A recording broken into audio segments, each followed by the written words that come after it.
tienen riesgo bajo.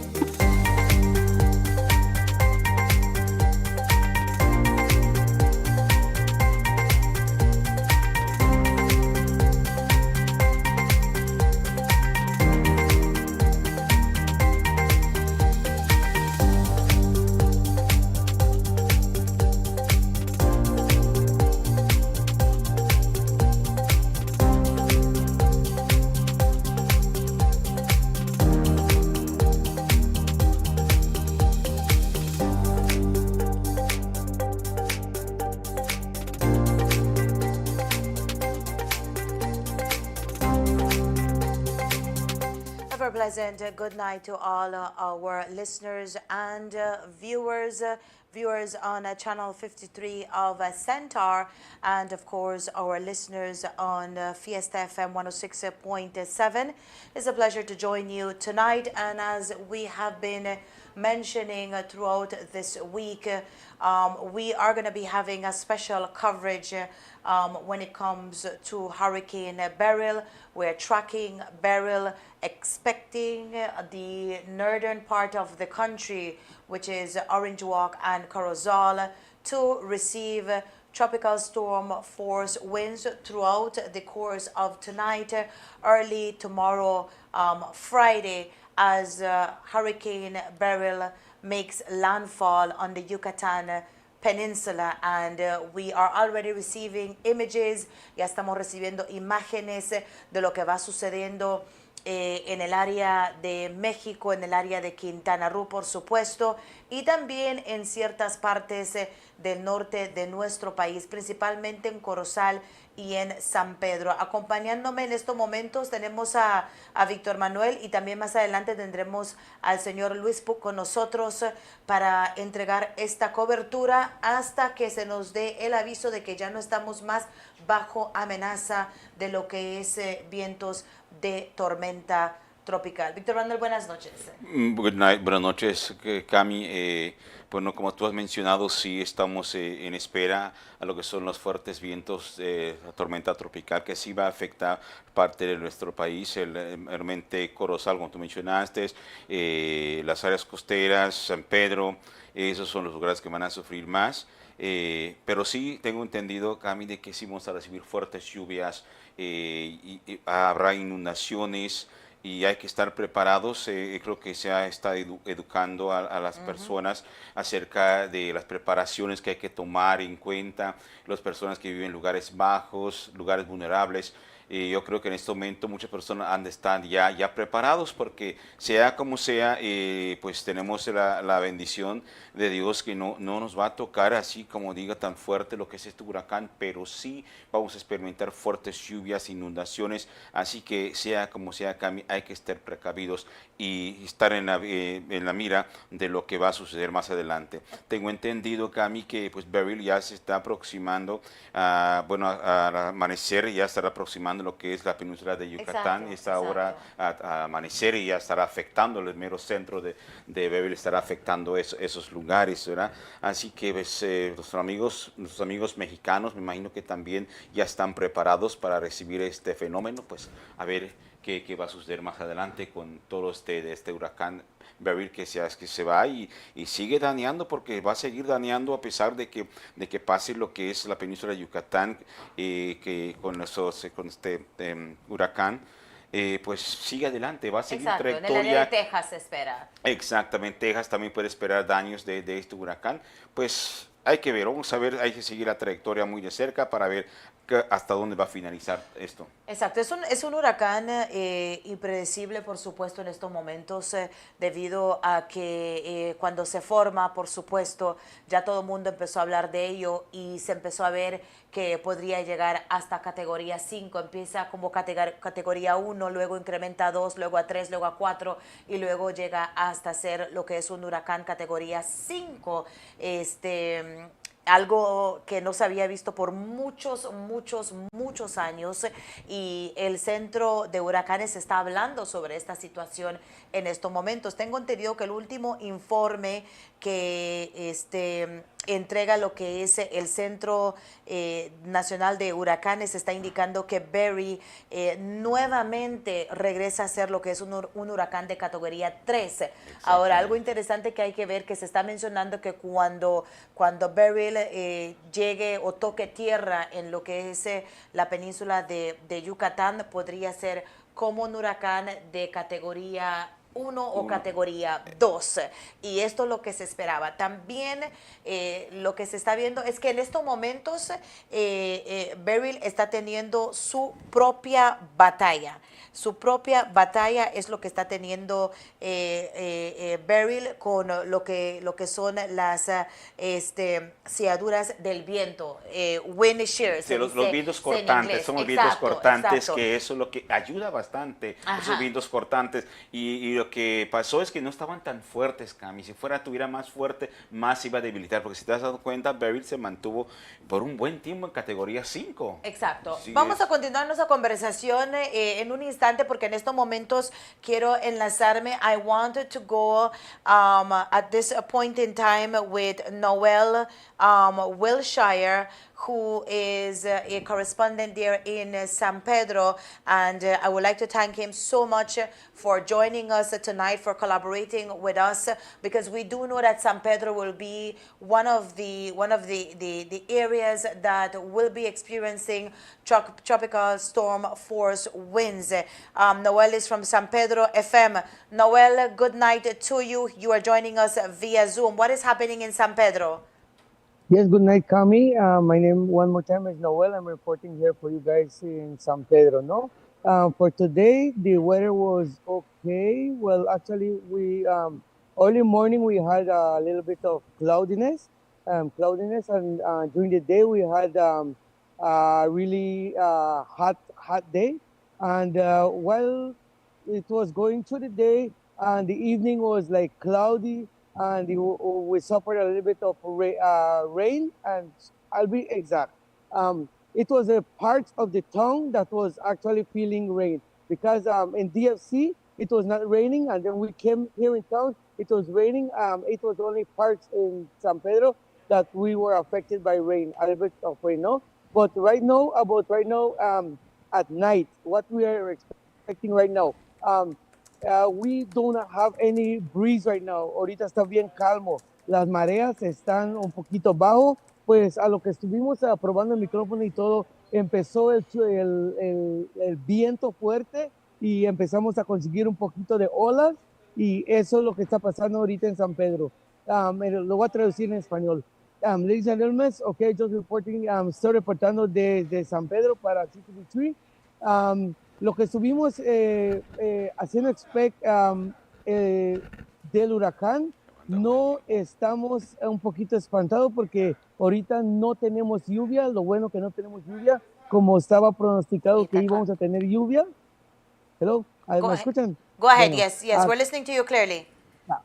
Ok, como nos habían pronosticado que íbamos a tener lluvia, no, gracias a Dios, hasta el momento ahorita no tenemos lluvia. Eso es lo bueno hasta ahorita. La noche está bien calmito, está calmo, casi no tenemos viento, pero cuando estábamos afuera de los micrófonos, sí empezaron a caer un poquito de viento. Miren como ahorita estaba calmo, estoy hablando con ustedes, está calmo, y ahorita se acaba de venir el viento. Así estamos pasando lo que es la noche. Y también solo quiero, allá para toda la gente, o si tiene algún familiar aquí en San Pedro, ya nos dijeron que pues desde las 4 de la tarde nos abrieron la puerta, los 2 shelters que tenemos. Tenemos Sagebrush, que ya abrieron su puerta a las 4 de la tarde, y también tenemos el San Pablo, al lado de lo que es el Catholic Church. Ahí están abiertos los shelters para los que quieran, los que no se sienten safe en su casa. O sea, tenemos 2 shelters ya abiertos. ¿Alguna pregunta, Cami? Bueno, sí, claro que sí, Noel. ¿Cómo fue el escenario durante el transcurso del día? Porque la gente de San Pedro ha estado escuchando que, por supuesto, durante el transcurso de esta noche, ya para mañana por la madrugada, mañana viernes por la madrugada, deberían de estar experimentando lo que son vientos fuertes, lluvia también. ¿Y cómo fue el movimiento durante el transcurso del día? Porque según lo que entiendo, más de 4,000 personas decidieron dejar la isla y regresar a su casa o buscar albergue fuera de la isla.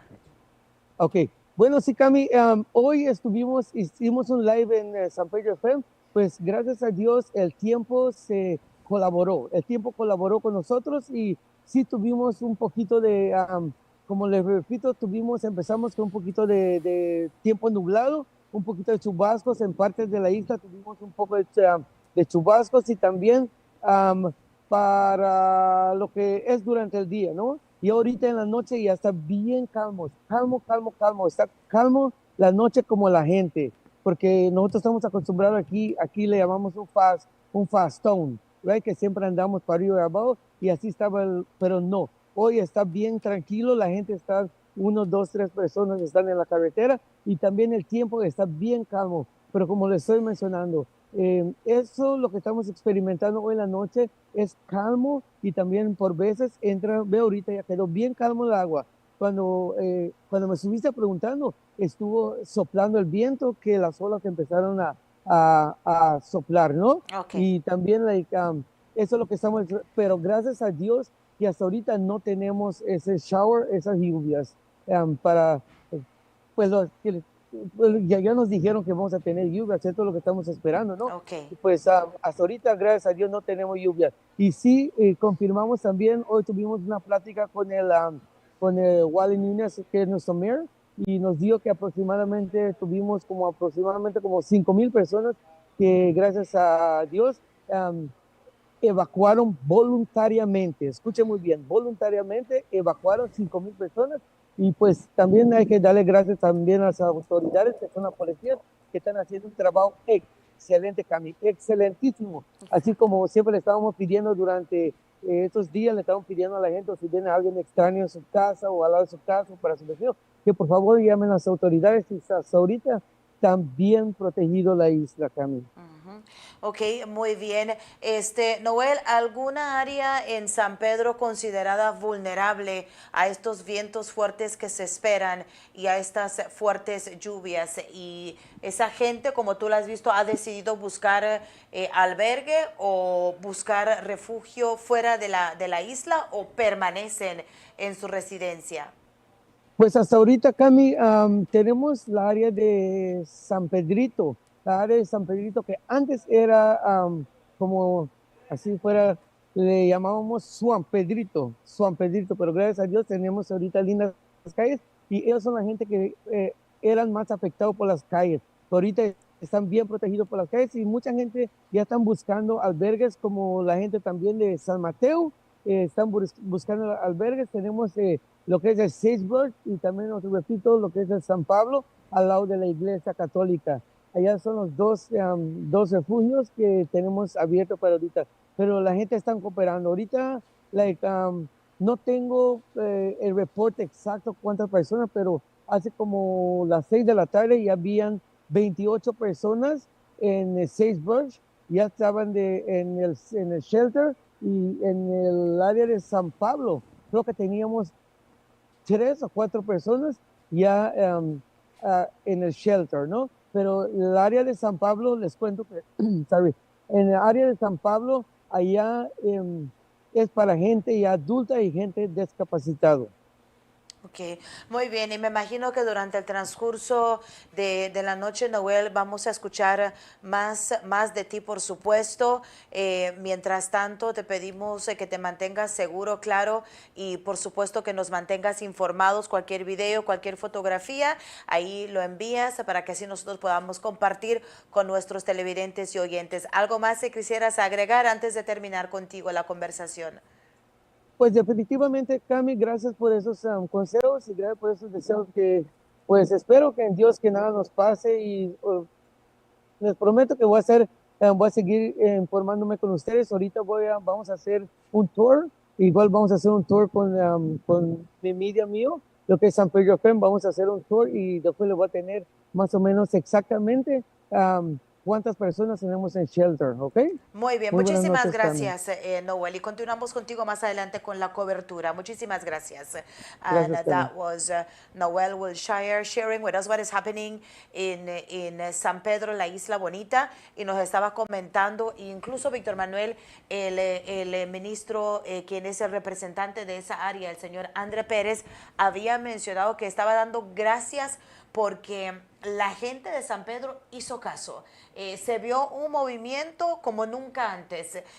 Mencionó que un poco más de 4,000 personas decidieron dejar la isla por bote, ¿verdad? Y como unas 1,500 personas dejaron utilizando lo que son los vuelos. Entonces, si hacemos las matemáticas, más de 5,000 personas decidieron dejar la isla y buscar refugio fuera de San Pedro o Kikaker. No solamente de San Pedro, estamos hablando de un número que incluye San Pedro y Kikaker, porque Kikaker también se espera que reciba vientos fuertes y lluvia debido a lo que es el huracán Beryl. Entonces, más de 5,000 personas, si ponemos esas dos islas juntos, decidieron buscar refugio fuera de estas islas. Personas quienes saben muy bien a lo mejor que el lugar en donde viven, su vivienda o donde rentan, es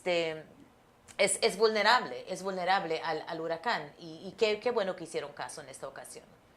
Así es, Cami. Hablando de ese punto acerca de los albergues, ¿alguna noción aquí en Avinchuaca acerca de eso? Porque también aquí hay lugares, hay albergues abiertos para personas que quieran ir. Exacto, la situación aquí es, nada más indíqueme cuál fotografías van a ir poniendo para yo. Ok, muy bien. Estabas hablando sobre albergues. Eso es algo muy interesante porque los albergues abren cuando es necesario. Por ejemplo, en San Pedro, los albergues abrieron, desde las 4 de la tarde. Ahora, aquí en Orange, aquí en Corozal, esos albergues abren cuando sea necesario, ¿verdad? Recuerda que las lluvias, según lo que nos están indicando, apenas empieza en Corozal. Nuestro reportero Elmer va a estar comunicándose con nosotros más adelante. Él está recibiendo información de NEMO Corozal, por parte del alcalde de Corozal también, para ver cómo está el movimiento allí. Pero los albergues abren cuando sea necesario. Y esa era una de las preguntas que yo me hacía. ¿Cuándo es necesario? ¿Verdad? Si cuando empiezan las lluvias, si cuando ya empieza la inundación, si cuando la gente empieza a llamar que necesita ayuda, cuándo es necesario. Pero ojalá que la comunicación esté ahí esta vez para no empezar a recibir llamadas de gente que se está quejando que quiere salir de su casa y todavía no lo puede hacer. Y eso no es para asustar a nadie, sino que yo sé que mucha gente va a querer mantenerse informada, y cuando vemos que nosotros estamos bajo lo que es amenaza de tormentas o de vientos fuertes y fuertes lluvias, entonces tenemos nosotros que estar aquí para entregar esta cobertura. Así es. Y eso pasa, Cami, porque a pesar de que las albergues están disponibles, muchas personas que viven en lugares vulnerables aún así no quieren salir. Pues a veces yo vivo en el área de Charles Farm, yo he visto muchas personas que están atrás de mi casa y que sí, ahí sí es muy vulnerables, y la gente dice de claro, ellos no salen por temor a que les roben sus cosas, por sus cosas que tienen, no quieren salir de su casa, por esa razón dejar sus hogares solos, por temor a que les vaya a perder algo, ¿me entiendes? Entonces yo pienso que eso también está mal, porque imagínate, ellos vienen el clima ahorita, el día con mucho sol, y dirán, no pasa nada. Y esto es traicionero. Estas tormentas son traicioneras porque vemos el día tan bonito, digamos, no va a pasar nada, aquí no pasa nada, pero cuando empiecen las fuertes lluvias es cuando van a querer salir ahí. Exacto. Y hay gente que nos está mirando en estos momentos de San Ignacio, Cayo, en el oeste. Un saludo muy especial para ustedes. Gracias por conectarse con nosotros, mi gente, como siempre. si vamos con lo que están indicando los expertos, ¿verdad? Sí.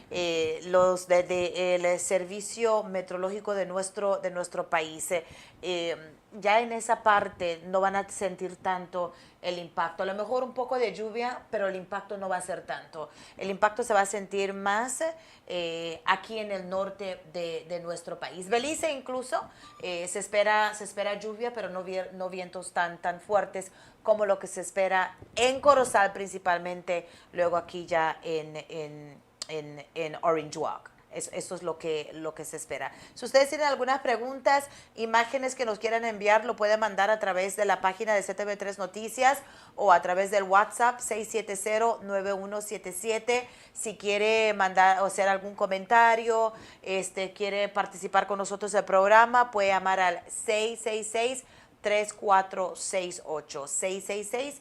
666-3468. Ahora nos hacen preguntas sobre si las tiendas van a abrir mañana. Las tiendas abrieron el día de hoy porque eso fue bajo consejo de lo que es el servicio meteorológico de nuestro país, y ellos también se comunicaron con el primer ministro para que él haga una decisión. Entonces se hizo la decisión de que los negocios permanezcan abiertos aquí en Orange Walk principalmente, en Ciudad Belice también y en otras partes del país. Ahora, mañana estamos hablando de algo totalmente diferente. Diferente, sí. ¿Verdad? No creo que nadie va a querer salir si estamos recibiendo fuertes lluvias. Y eso es lo que va a pasar, Cami. Las lluvias van a ser fuertes mañana. Ahí se va a sentir lo que es el efecto de este huracán. Se va a sentir, no es algo para alarmarnos, como tú dices, para asustarnos, pero sí se va a sentir el efecto. Y mañana, pues lógico, nadie va a querer salir de su casita, de donde estén, nadie va a querer salir con esta tormenta, pero sí, mañana se esperan fuertes lluvias, ya que este huracán ahorita está a 110 millas por hora. Es lo que va ahorita, es la fuerza que lleva, 110. Exacto, and the thing is, I think you guys have the picture there to show how Hurricane Dean, I'm sorry, somebody was telling me about Hurricane Dean just a few minutes ago, that this hurricane reminds them of Hurricane Dean, but I was going to mention that Hurricane Beryl has actually re-strengthened into a Category 3 major hurricane, and this is hours before it is expected to landfall on the Yucatan Peninsula. That's what we are looking at, 115 miles per hour, and it re-strengthened to a Category 3, and that's why I was telling you in Spanish, Victor, that according to the chief meteorologist, Mr. Gordon, Beryl is having its own fight with the wind shears, because it was expected that with the wind shears, the Beryl would lose some of its strength, right? But it's having a fight on its own with those, and it re-strengthened once more into a Category 3. And the information that we're giving you is based on what we've heard from the Met Service. We're getting information from the National Hurricane Center. We're not inventing these informations. We give you the right information because you deserve to receive that. So you see there, Beryl once more re-strengthens to a Category 3 hurricane, 115 miles per hour, pressure 962 millibars, moving west at 16 miles per hour. Now it reduced from 22, because I think it was at 22. At one spot it was at 24 miles per hour. Then it went to 22. No, it's at 16 miles per hour, and it is located 160 miles southeast of Tulum, Mexico. So that's exactly what is happening. I'm receiving some calls here. Let me see if I'll be able to get those calls. I don't know. I do hope that they come out clear. Sorry about that. I missed that call there. But yes, somebody was telling me on the live that this hurricane reminds them of Hurricane Dean. Alguien me estaba diciendo o me está diciendo que este huracán le recuerda a lo que es Huracán Dean. Para otros les recuerda al huracán Haiti, Yes. y otros dicen que les recuerda al huracán Mitch. Bueno, yo no había nacido en ese entonces, a lo mejor Mr. Puck nos va a poder decir sobre eso cuando él esté con nosotros. Tampoco, Mr. Puck, usted no había nacido en ese entonces. No, not at all. But I do believe you have some history about Cami, quisiera, about no that. puedo encontrar lo que es a ver, el projective path del huracán Haiti en 1961.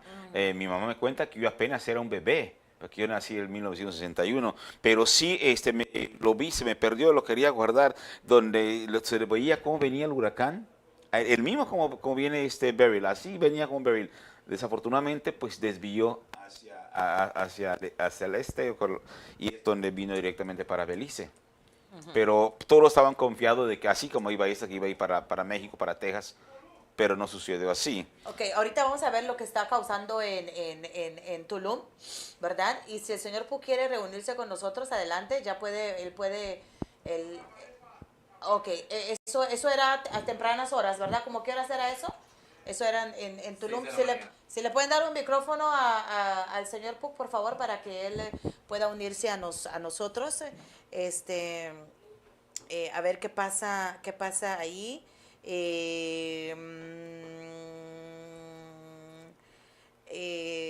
Bueno, ok.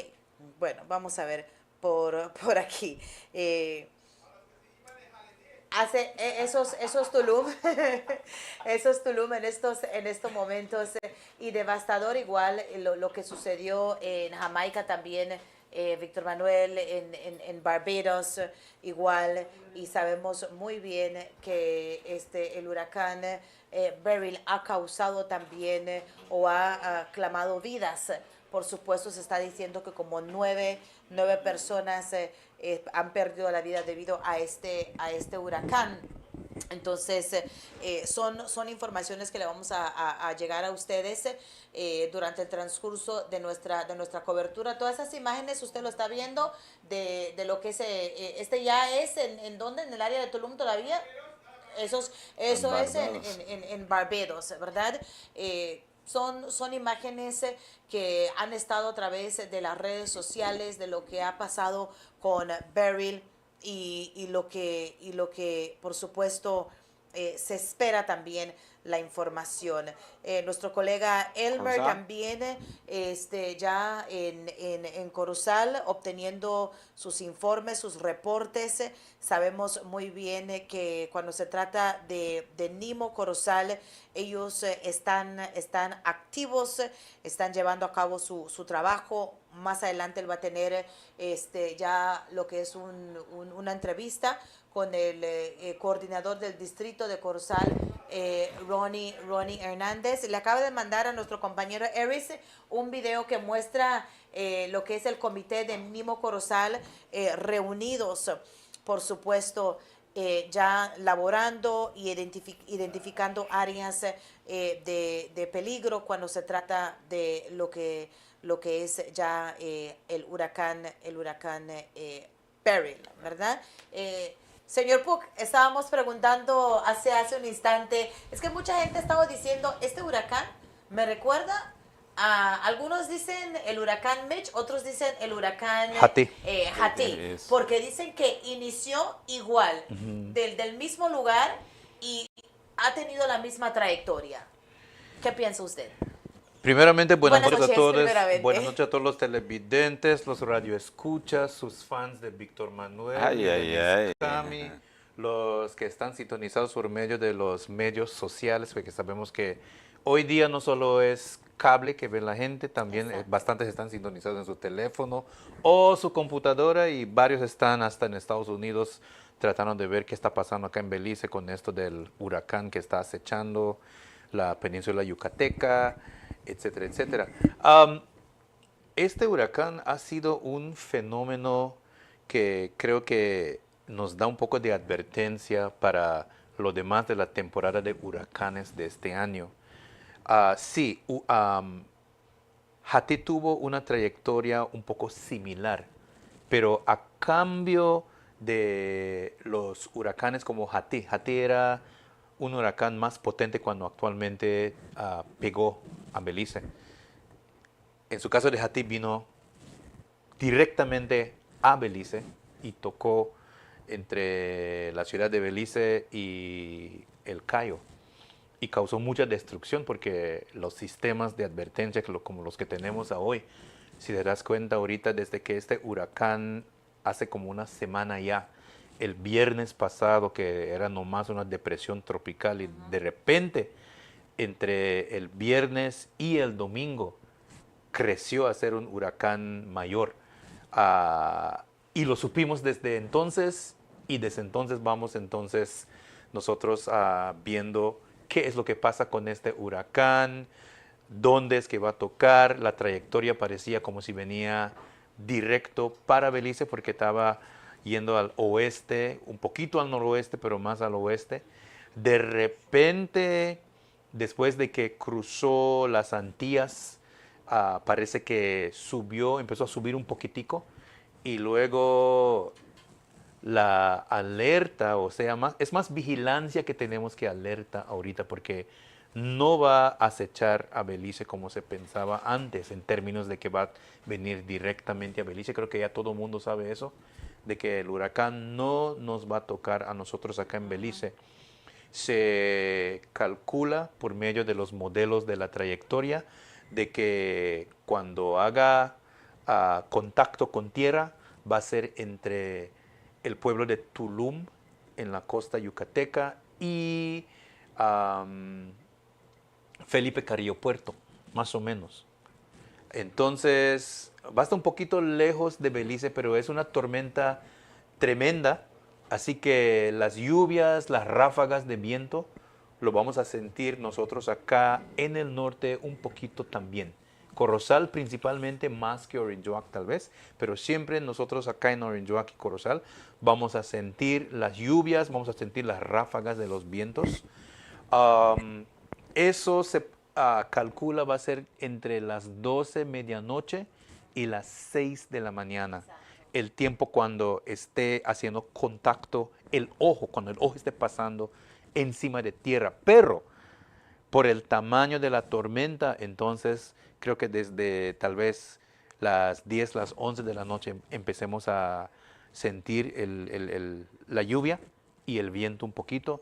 Hasta tal vez por ahí de la ciudad de Belice, me parece que había reportes de que en la ciudad de Belice desde la tarde ya se sentía así la lluvia y un poco de las ráfagas. Entonces, lo que más es preocupante de esta tormenta y las demás tormentas que se pronostica van a crecer en esta temporada de huracanes, que es desde junio hasta noviembre. Es el crecimiento repentino como lo que tuvo este huracán. Sea dentro de 36 horas, me parece, eran dentro de 3 de día y medio, 2 días más o menos, a un espacio de 36 a 48 horas. Creció este huracán de ser nomás un área de lluvias, de chubascos que se estaban formando, a de repente ser un huracán categoría 2, categoría 3. Fue algo muy, muy rápido. Y luego su movimiento, su crecimiento hacia un huracán categoría 5, que no olvidemos que estaban sus vientos hasta ráfagas de 165 millas por hora y más alto. Lo clasificaron como un huracán categoría 5. En un espacio de nomás, otra vez más, 2, 3 días. Antes los huracanes tardaban un poquito más para llegar desde las áreas de las Antillas, que son las islas de Barbados, las islas de Grenada, las islas donde escuchamos que tocó y afectó este mismo huracán Beryl. Tardaba su tiempito, tardaba tal vez unas 2 semanas para llegar el huracán de allá a acá. Pero ahorita estamos pasando un tiempo, una época climática en donde el mar está más cálido. Exacto. Y luego las condiciones para que un huracán tenga crecimiento, esas condiciones están más favorables. Y entonces un área que tal vez solo es una tormenta, una agrupación de tormentas que se juntan, tiene más condiciones favorables para crecer. Y eso es lo que preocupa por esta temporada, que el pronóstico, si uno escuchó lo que dijeron al principio de la temporada, porque cada temporada que va a empezar, estos años ahorita, cuando tenemos equipo más moderno, radar que puede penetrar y puede dar advertencia de tormentas, de huracanes, de sistemas meteorológicos como son los huracanes, etc. Los expertos como Mr. Gordon, que escuché que estaba mencionando, nos dicen más o menos qué tenemos en espera.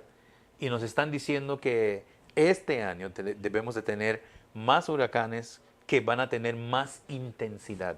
Y eso es exactamente lo que estamos viendo con Beryl. Beryl sorprendió a mucha gente, inclusive los meteorólogos, porque aparte de que creció rápido, nunca se había tenido un huracán en junio de su intensidad de Beryl, sea de categoría 5, que sea vientos más altos de 150 millas por hora. Exacto. Y 155 me parece que es actualmente el punto en la escala cuando cambia categoría 5. Y Beryl pasó por todas esas fases. Entonces, el potencial para que sea una tormenta con más posibilidades de ser destructivo crece.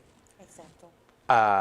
Pérdida de vida, pérdida de los bienes materiales y todo eso crece también a la vez. Y es por eso que creo que estamos viviendo en una época así. Tal vez ahorita los huracanes van a ser más intensos, pero a la vez los sistemas de comunicación, de advertencia, de la meteorología también han crecido y nos dan la oportunidad para poder ver en dónde están yendo estos huracanes con suficiente tiempo para poder tener advertencia nosotros, entonces para preparar y luego estar en una buena situación cuando caiga el huracán, cuando venga el huracán, cuando pase el huracán acá.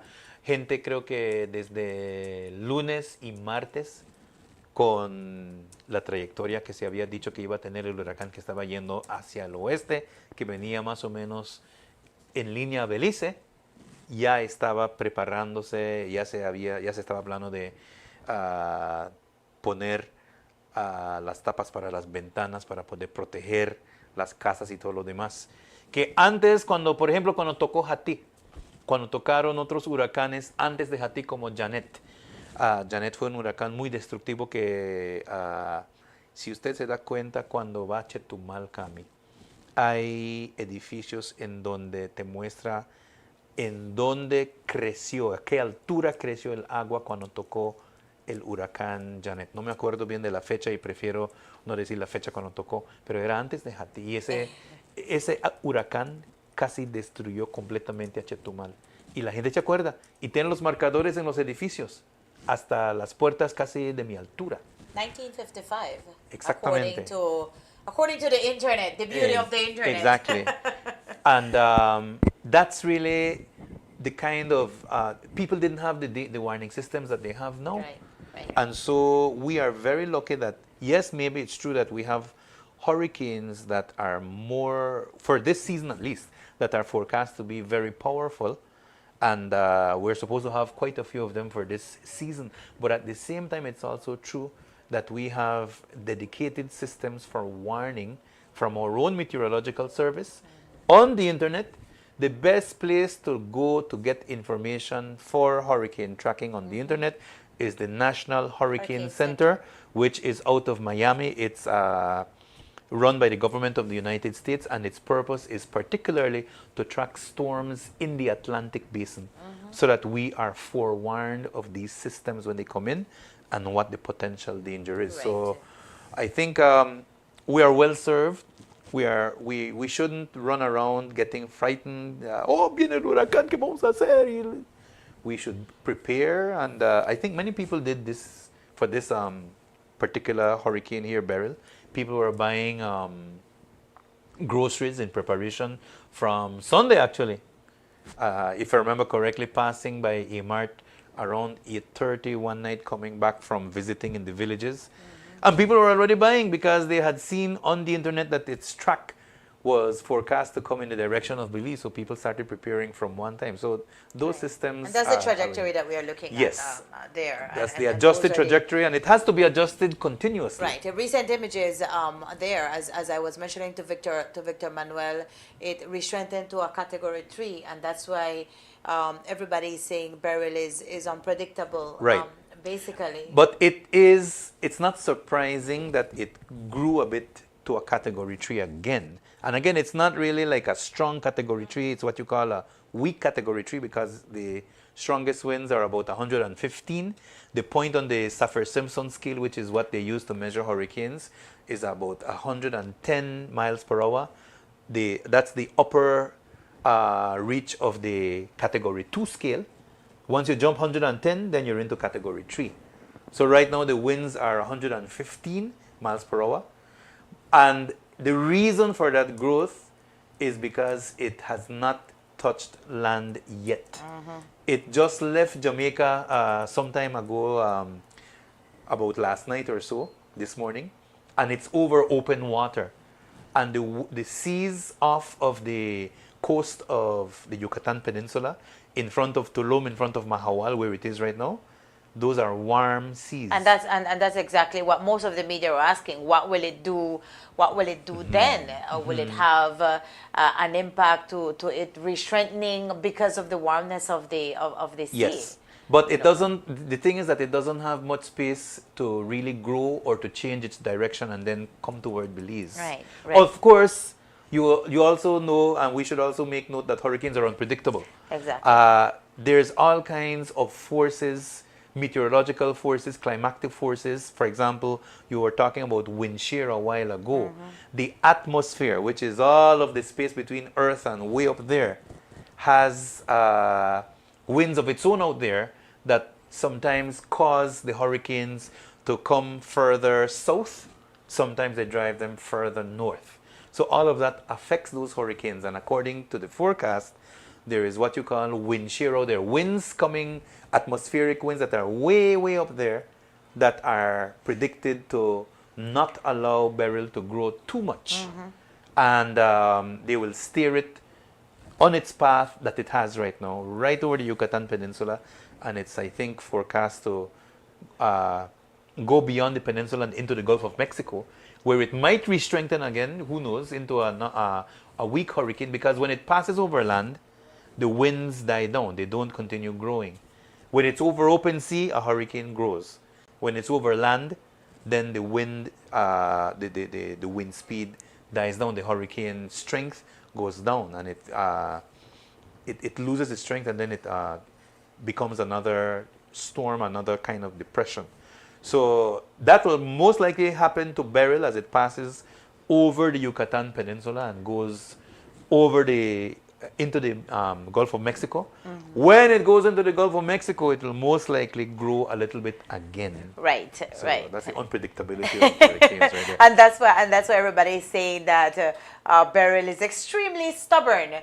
You know, an extremely stubborn hurricane. You know how we Belizeans, we tend to describe, hurricanes and all sorts of different phenomenons in different ways. Some people were saying they're stubborn as the women of Belize. I am not going to I don't know how to feel about that one. Don't comment on it either. I won't make that comparison on the air, Cami, but the good thing about Beryl, though, lo bueno de Beryl es que está moviéndose rápido. Es un huracán que tiene movimiento rápido. 20 miles an hour for a hurricane, 18 miles an hour. I think it reached speeds of 22 miles an hour in its westward direction. That's pretty fast. Exactly. You're talking about somewhere around 480 to 500 miles a day. Y a veces nosotros quisiéramos desde que el señor Gordon, quien es el Chief Meteorologist aquí en nuestro país, las preguntas que uno le hace, quisiéramos que nos indique exactamente en dónde y cómo y cuándo y en cuánto tiempo, porque mucha gente preguntaba, ¿por qué no hacen la pregunta que a qué hora exacto vamos a empezar a sentir lo que son las fuertes lluvias y los fuertes vientos? ¿Y por cuánto tiempo? ¿Será por media hora? ¿Será por una hora? ¿Será por más tiempo? Son preguntas que uno decía y él decía, yo no quiero decir una hora y una hora luego... exacta porque luego me voy a Sí. meter yo en problemas, porque Sí. luego van a decir, pero tú dijiste que nada más media hora y mira, ya pasaron 1, 2, 3 horas y todavía estamos sintiendo este impacto. Sí. Entonces Pero es imposible. la gente, creo, tiene un poco de cautela porque no olvidemos de que no hace mucho había lluvias fuertes acá en el distrito de Orange Walk y en las aldeas donde fueron afectadas por las lluvias. Hay gente que tuvo damnificaciones en sus casas, no olvidemos. Así mucha gente no quiere estar durmiendo y luego al despertar, al salir, poner sus pies de la cama, lo ponen dentro de agua porque de repente vino el agua del huracán y luego creció dentro de la casa y nunca te diste cuenta. Exactly. You don't want to jump out of bed into water. Exactly. So- And this is what the Met Service and the hydrology department yeah. or the hydrology unit is really looking at because of the excessive rainfall that we had over the Right. weekend, especially in Corozal. Well, we experienced some here in Orange Walk, but good thing is that the town council, cleaned the drains and Right. installed new culverts, so that assisted a bit. But Corozal is the focus at this point in time. Pero Víctor Manuel, mientras que ustedes le daban lectura a lo que son los avisos por parte de NEMO y el servicio meteorológico, había algunas preocupaciones por parte de la gente del norte. Hacían algunos tipos de preguntas, por ejemplo, problemas de drenaje en alguna aldea en particular o problemas de inundación en alguna aldea en particular, o no hacían esas Sí, preguntas. Cami, eso sí, desde que empezaron las lluvias y se empezaron las inundaciones, la gente hacían preguntas. Lógico, son preguntas que pues uno no puede darles esa respuesta indicada o adecuada para sus preguntas, pero sí muchos hacían preguntas acerca de sus drenajes que no han limpiado, hay mucha basura, el agua no corre, se está llenando su terreno con agua porque el drenaje no puede correr las aguas porque las inmensas basuras que hay adentro, ¿no? Y otras personas dicen que sus siembros, todos hablaban de pérdidas, mayormente de pérdidas acerca de estas inundaciones, y eso sí es cierto porque muchas personas sufrieron pérdidas, y yo tengo algunos conocidos ahí por mi barrio también, muchas pérdidas. Hay una señora que le entró, quiso guardar su ropa en una caja y toda su ropa se mojaron, su televisor, todos se echaron a perder. Y eso por eso hacían preguntas que a quién se pueden dirigir, quién nos puede venir a ayudar. Y sí, había muchas preocupaciones acerca de la ayuda y de los daños que se causó estas fuertes lluvias que sucedieron hace unos días atrás. Y yo pienso, como dijo Mr. Book, la preocupación ahora es, muchas personas ya sufrieron ya tuvieron pérdidas y ahora vienen más pérdidas. Con estas lluvias que vienen más pérdidas, apenas estamos saliendo de uno y estamos cayendo en otro. But can't that be avoided if we actually would listen to the advisories that are being sent out, especially, I don't know, I've always said, if we have had an experience, will you go and commit the same mistake again? And I do understand that people are reluctant to leave their home because the first thing that they say is, Me van a keep robar. going in at my house, and I don't feel safe to leave my house unattended. I do know that's a problem that we have. I don't think only here in the north, but countrywide. But at the same time, your safety. You can get sick because of the flood waters, and some people say material stuff come and go, but some people are really reluctant because of that, Mr. Pook, to leave their homes unattended. Well, it's the reason why NEMO has been activated from way early in the week. And it's the reason why the hurricane shelters, I think here in Corozal, San Pedro, and Belize City, I don't think they're open necessarily here yet. But Not as yet. But they are there and they're on alert because you don't know what can happen with sudden rain. I think a hurricane, even the outer bands, you can get anywhere from 2 to 4 to 6 inches of rain, which is a lot of rain in one sudden. And that can cause a bit of flash flooding, which is exactly what we were talking about just now. The rains that were occurring a couple of weeks ago caused that. They caused flash flood. And the flash flood was destructive to some people's property. So you don't want that to happen. And so NEMO has been meeting, anticipating that it might need to activate so that some people can go to shelters as needed.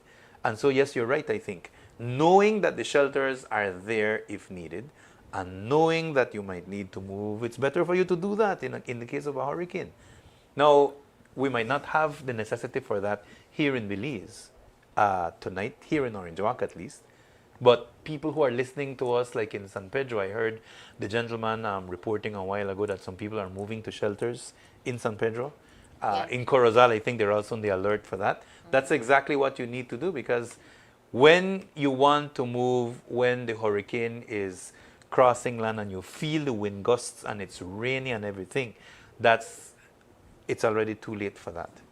To move, to safeguard yourself, to not get affected by the hurricane.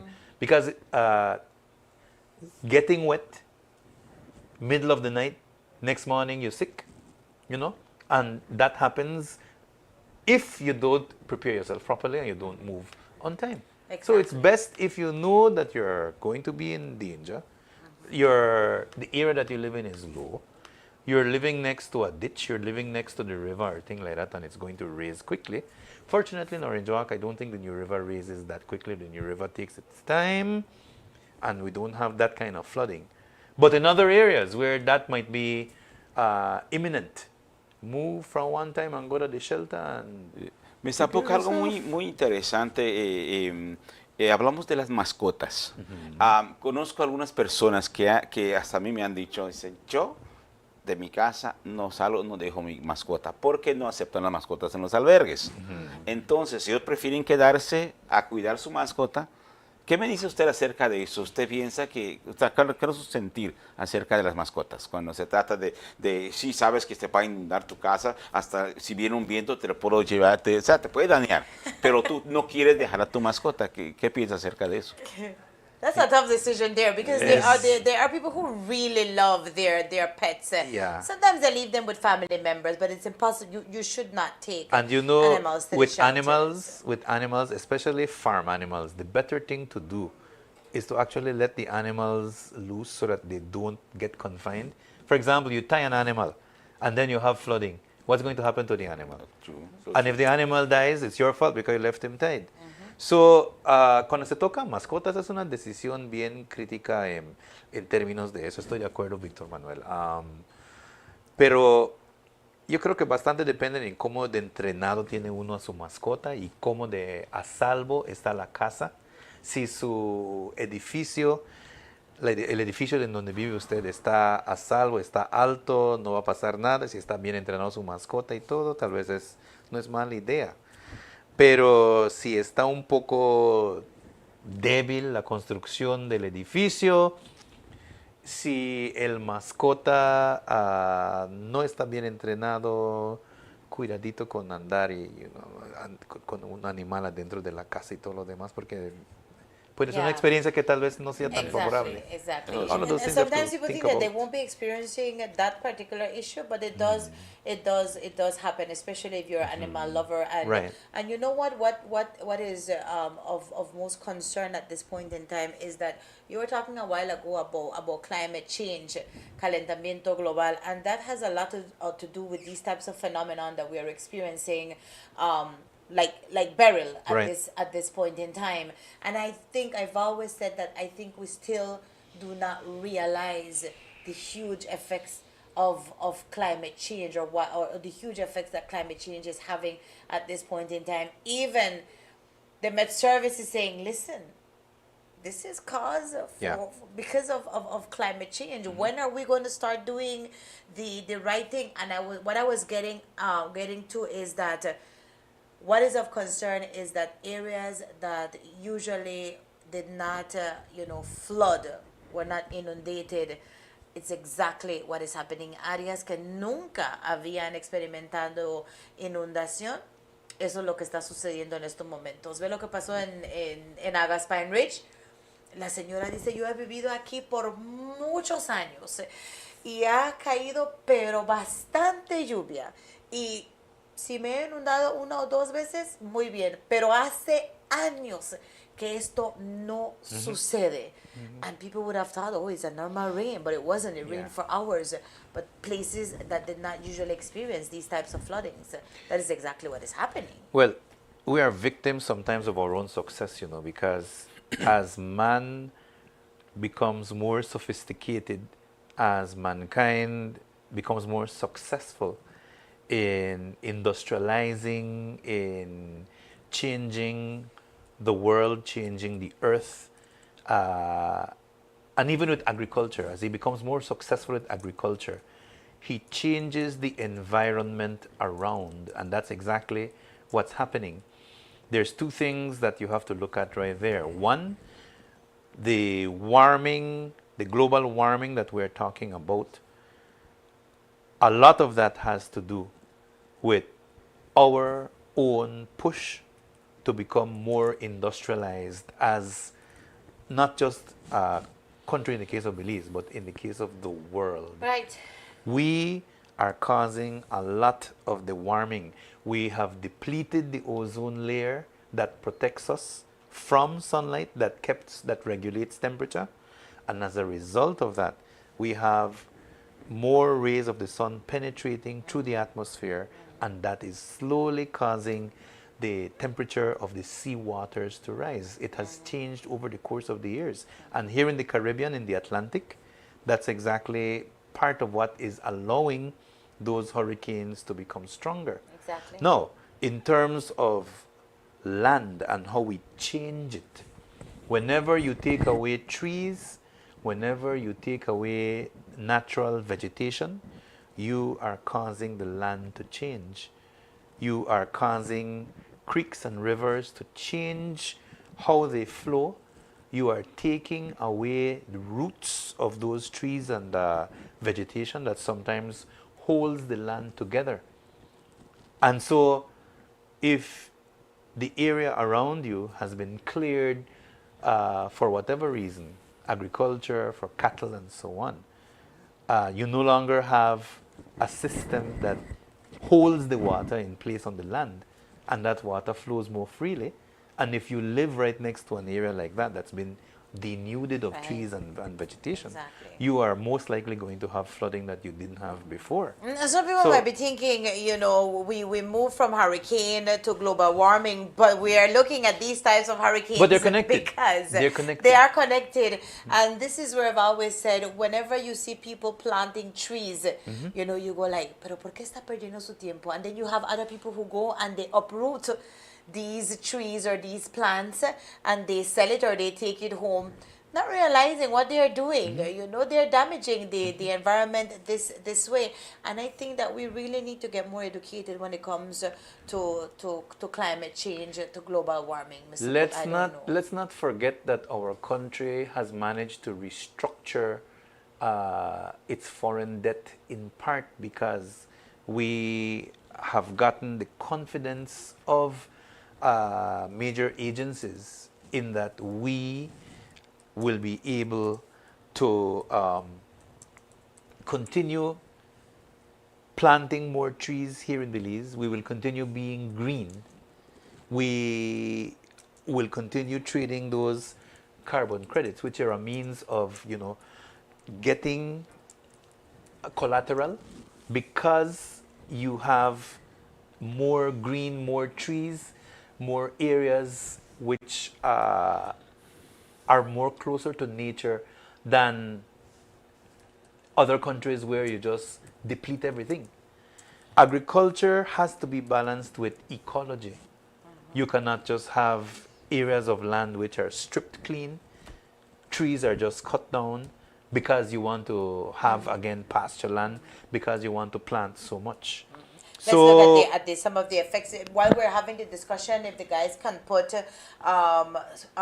footage from Cancun, Yep. They're beginning to feel the effects. So this was uploaded a while ago there.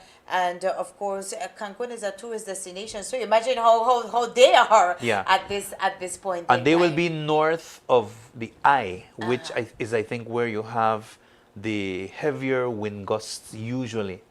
So they will be in the northern part of where the eye is going to pass. Remember, we said the eye is going to be the forecast path is somewhere below Tulum. The gusts are ráfagas, right? That's what Ráfagas, we know as exactly, ráfagas. And that's exactly. what somebody was asking. ¿Qué tan fuertes serán esas ráfagas? Right now, not so strong. You're talking about maybe 10 to 20 miles per hour growing to 30.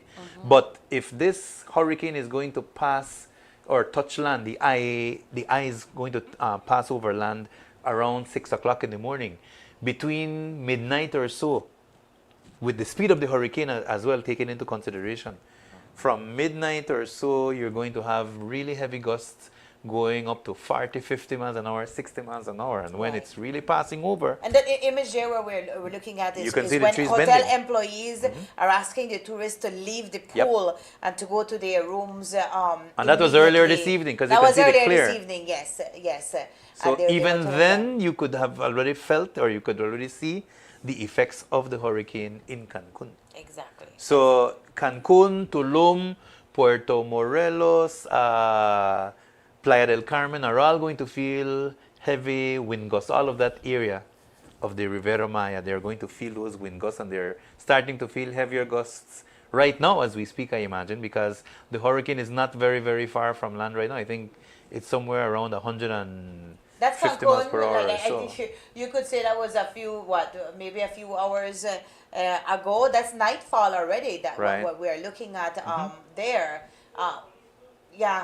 We see police already out, security wise. Thanks to the guys out there who are gathering these footages or these videos. Again, that's Cancun that we're looking at there, and you see the winds blowing already, Mr. Pook and Victor Manuel, Right. and of course rain already upon them, and It looks very rainy. and that's because in a few it is expected that the hurricane will make landfall.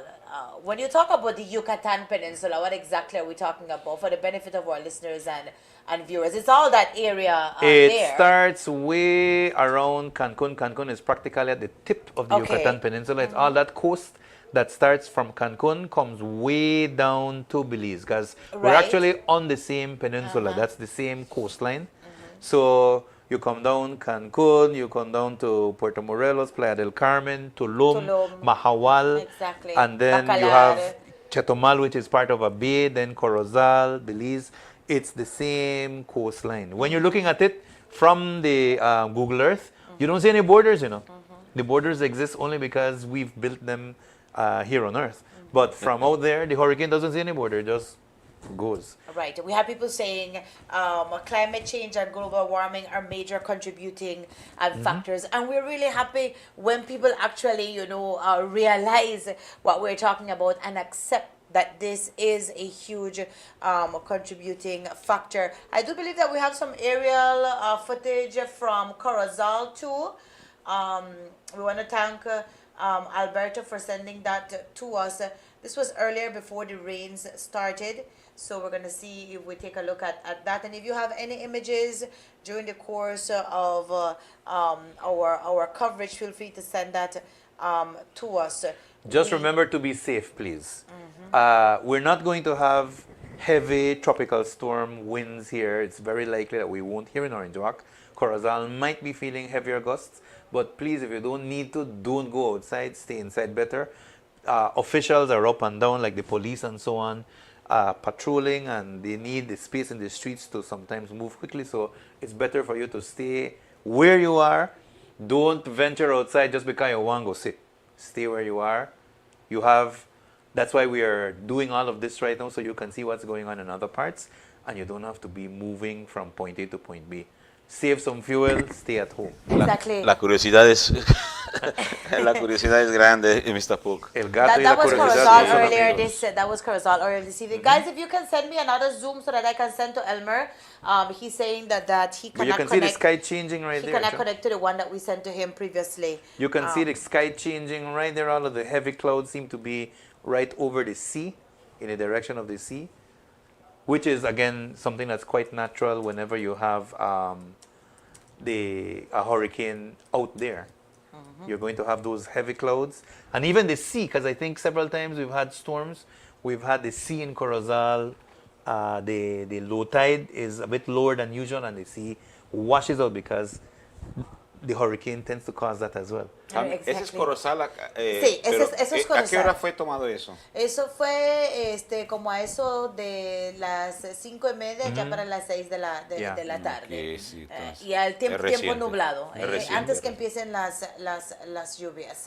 And I do know a lot of people were actually asking or wanting for the chief Met to say exactly what is it that Corozal will be experiencing, especially because they are along the bay, and there's been so much noise about Hurricane Beryl, and they were telling us, be prepared, be cautious, be ready. But Corozal really did prepare too. But that's good. Let's not forget also that when the chief meteorologist and other officers that work in the meteorology department, whenever they give you a forecast, it's based on models. They can't really tell you exactly where the hurricane is going. There's models that tell you it's supposed to move in this direction, and all of those models take into account, for example, the things that we've been talking about right here: how warm the sea is, the winds that are in the upper atmosphere, and all of those other things that affect the hurricane. And so the models then tell you it will most likely go in this direction. So they can more or less tell you, for example, Corozal will have rain, Corozal will have a bit of wind, but they can't tell you, down to a degree how strong the wind is going to be and all of that. They can give you a range.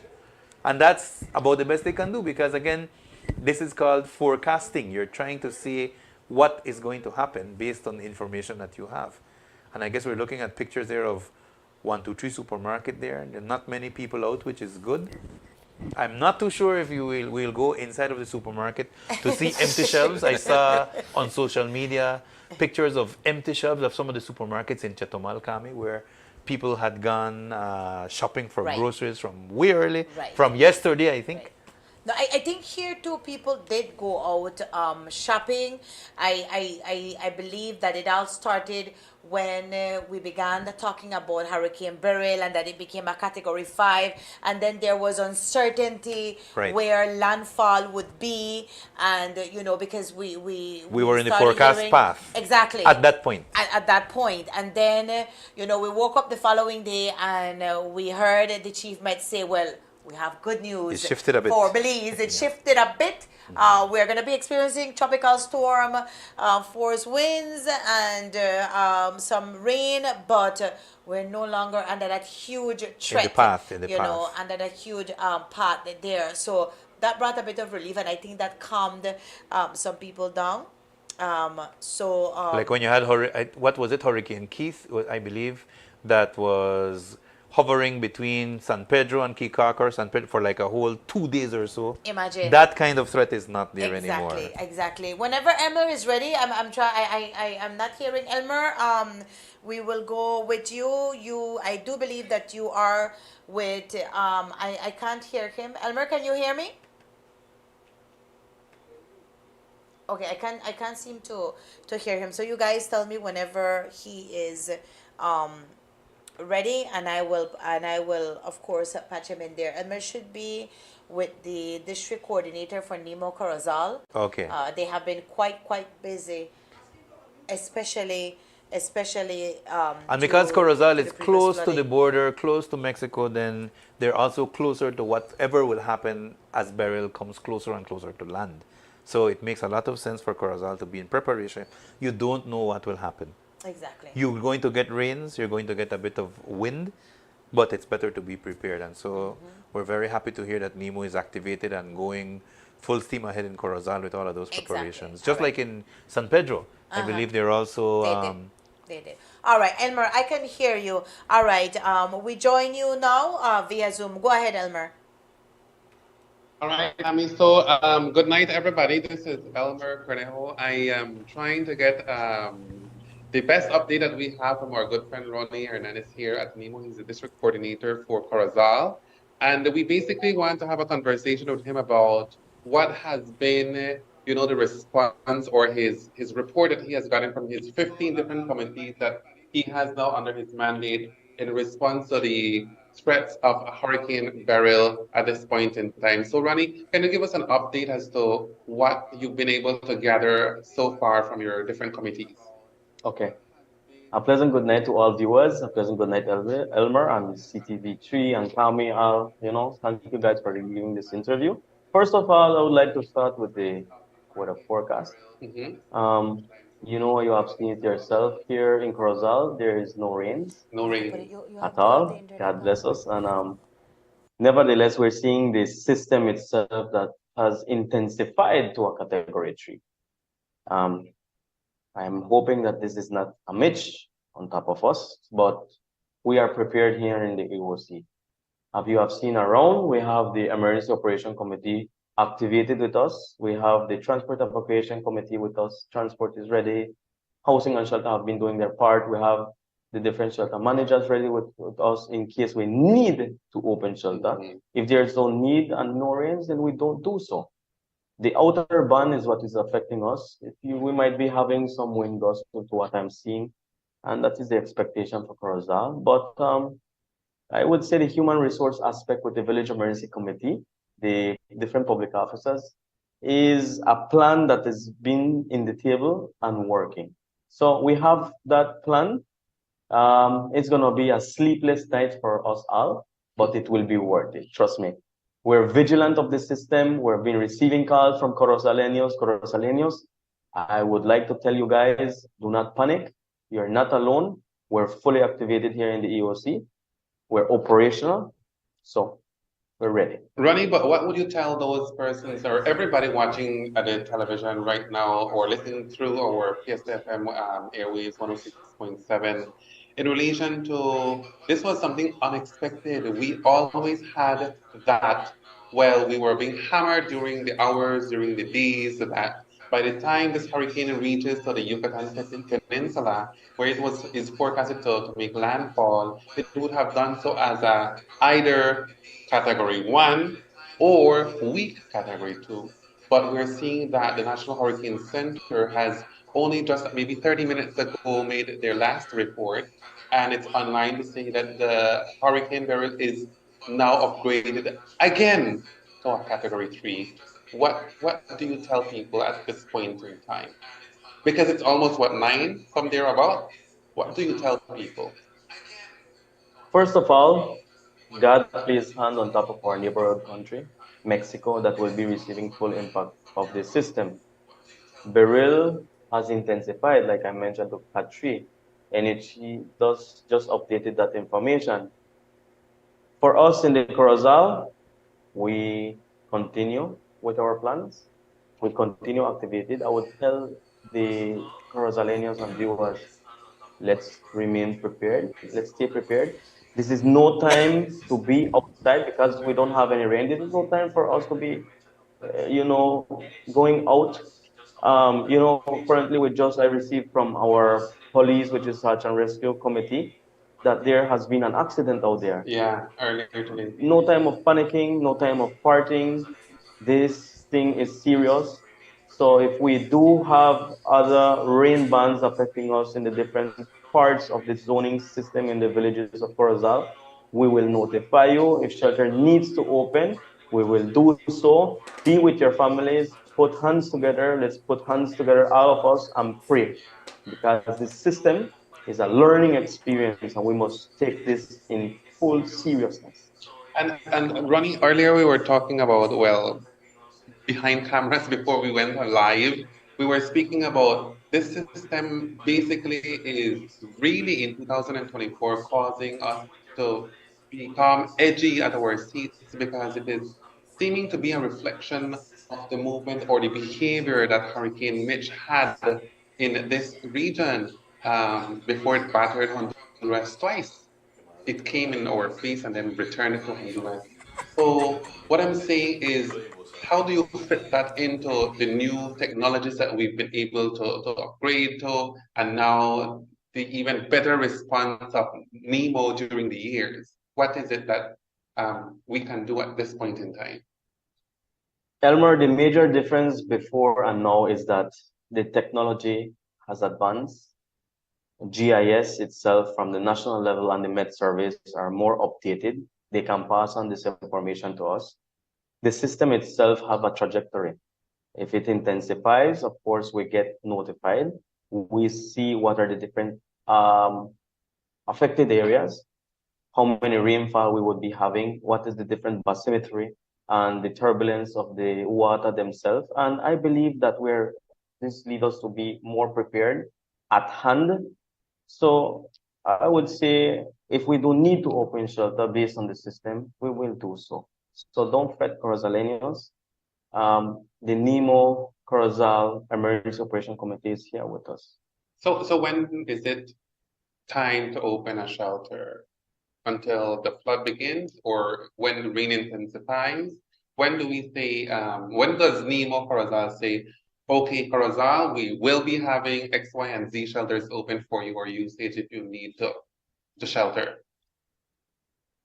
The adequate time at the moment, because of the weekend rains that we had, the experiences, this system is not getting direct impact in Belize now. So we have placed shelter managers close by, that lives close by to the shelters with the key.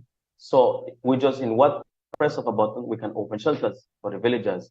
Now we know that the rain bands are in different areas. If it rains, if you get inundated, then after if you know that yourself is getting inundated, then you can go to a shelter. The villagers itself, the village emergency committee is aware. He's getting close communication, telling us, Mr. Hernandez, the rains is here. The rains have stopped. It's drizzling, so forth. So we are being in full communication with all the villages and even the municipal here in Corozal town. I know you've been able to enjoy a good collaboration between the town council's emergency, I think they call it DEMO versus CEMO, or DEMO versus NEMO. But today, earlier when I came here, I saw that there was a representative from the town council in the chambers, with the entire group of persons they call the EOC, the Emergency Operation Committee. So how does that make you feel in terms of responding to the situation of Beryl? The town council itself and NEMO Corozal has always been working hand in hand. This time it's more collaborative. They have placed the town council DEMO, what they call the DEMO, with the NEMO. So we are working in collaboration. We have joined hands together. In fact, we have them taking different shift hours, which is working very beautiful for the municipal area. The Corozal Town Council is have been working throughout the day, throughout the night, I can say. These persons have been cleaning out drains, visiting their different areas in the Corozal town. So I believe that this gives us a more closer, I would say, preparedness to the Corozal district when it comes to the municipal, and the NEMO would be looking out for the villages and the town itself. We've been able to check in with a lot of different villages, Ronnie, and villages that we consider would need adequate response in the best time possible, ASAP, as we always say, right? And last weekend's flash floods was in a moment of no time. The waters rose quickly.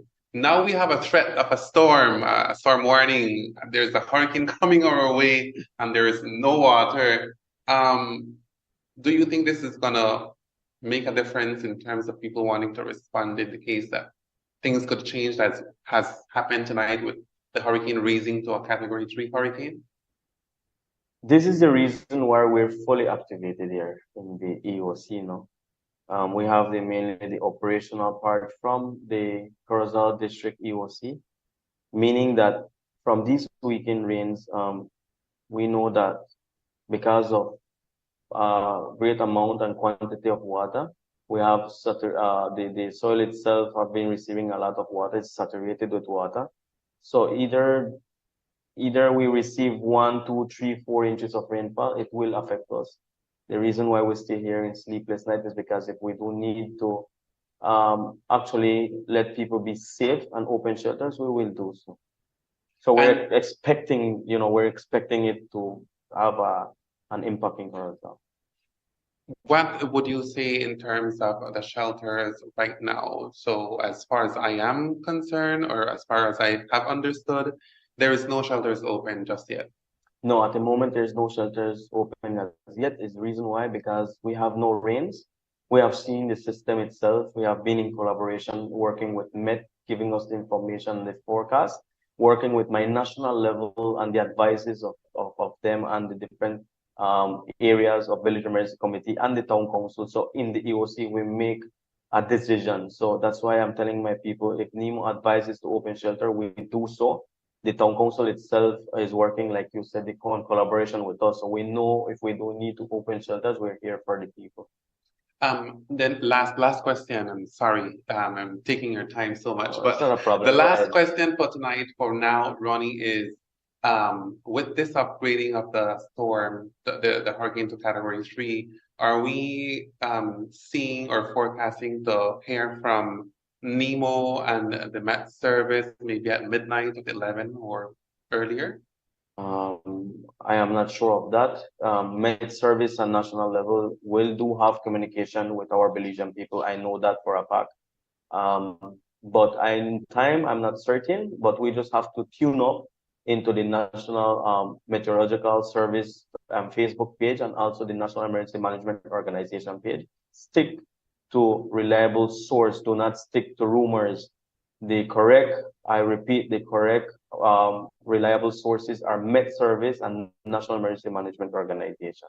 Because we've been able to get a hold of messages which say that people will go back to work tomorrow early, but that can only happen when there is a green, command that everything has been cleared, correct? That is more than right, but that is something that then national level has to declare, the entire country has to declare and all clear. All right, Kami and friends there at studio, I think that is what we have Elmer, can I now. ask, I sorry, really Elmer, if you hear appreciate me, your can I time, ask, Ronnie. I I don't know if know you have Ronnie a can busy actually hear night me. ahead of you. We'll be here to grabbing and getting as much details as we possibly can in order to, maintain our public, our viewers, our listeners updated with the latest information. That's all Elmer, for now, would I Kami. be This is able to ask Elmer Ronnie a Cornell question from if he can hear me, here please, from before Corozal you Town. sign off? Okay, I think Elmer isn't listening. I wanted to ask Ronnie a question there, but I don't think Elmer heard me. So let's see if I will be able to get that a call into Ronnie, and then I will be able to do so. What happened is, Mr. Put, that a lot of people are asking, especially residents in Corozal, what happens tomorrow? We are under a tropical storm watch. So people are asking, what happens tomorrow? Do we have to wait for the for NEMO to say, the all clear, even if we don't see much rain or much wind as what is expected? And that's what I wanted to ask him. How does that work out? People here from Orange Walk are asking, what happens tomorrow? Do we go back to work until the all clear is given? Because it's quite a different scenario that we're looking at this point in time. When we began our conversation, and when we began receiving advisories from the Met Service, things went changing a bit. Now people were expecting, we're receiving the rains already, the winds. That can happen throughout the night. But what if that, reduces during that time? What happens tomorrow then? Say 8 o'clock in the morning, there is no more rain, no more wind. Do we still have to wait for NEMO to say, we've given the all clear, you go back you go back to work. I really don't know how that I know if it's a hurricane threat, then it's completely different. Of course. You know, we're under hurricane watch. You gotta wait for the all clear, but it has people sort of confused. Yeah. It's best to wait for the official clear. Right. NEMO, and I think even the Prime Minister might make a statement on that we are no longer under threat. Okay. And once I think they know that the storm has passed and there is no imminent danger, etc., then they will do that. I anticipate that will happen sometime tomorrow morning, earlier than later. In other words, anywhere after 8 o'clock, they will more likely than not do that. Because the eye of the storm is going to pass, as we said. The forecast is for it to pass sometime around 6 o'clock in the morning, anywhere between Tulum and Felipe Carrillo Puerto, the latitude of where it's going to pass. No, once the eye passes over land and is well into the Yucatan Peninsula and it's gone, we stop having rain. There's no danger of tropical storm winds and so on, which is why, like right now, the storm hasn't touched land. It's about to touch land. Right. So, because you don't want anybody getting into any kind of trouble, you don't know exactly what will happen, etc., you cannot predict the wind, you cannot predict the rain, the quantity of rain and that. It's better to continue the watch and to tell people, stay where you are.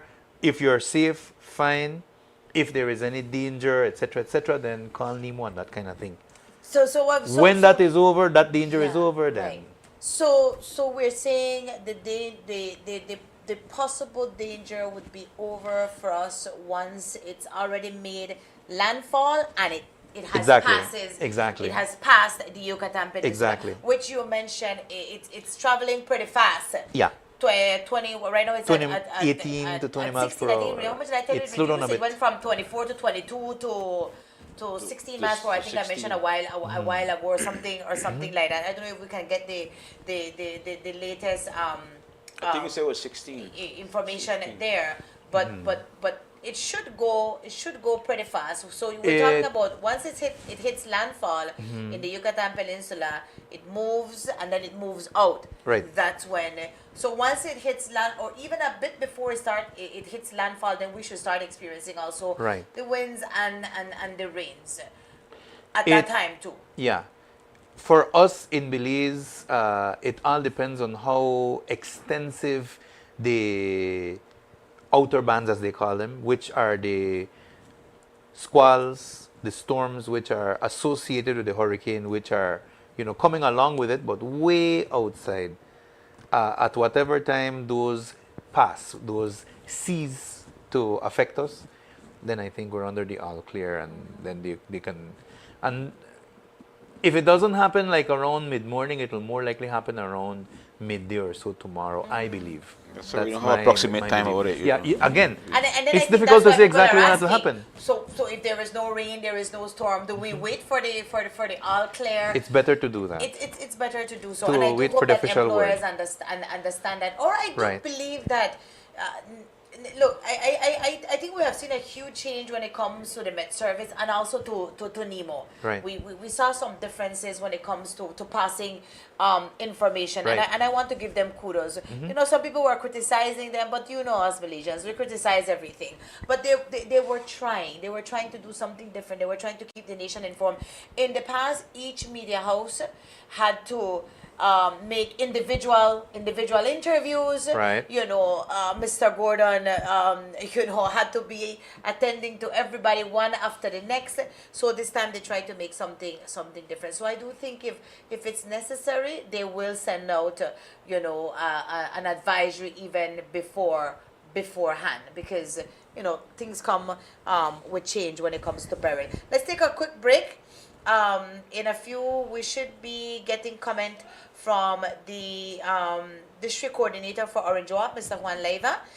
He is out in the village of Douglas. They are out looking at what is happening. Right. So we should be getting an update of what is happening here in Orange Walk in a few. But I'm going to take a quick break. Vamos a tomar una pausa comercial. Y Y al regresar, continuamos con más de esta cobertura especial. Somebody saying, thank God, NEMO San Pedro and our San Pedro Town Council don't wait last minute. They already opened shelters.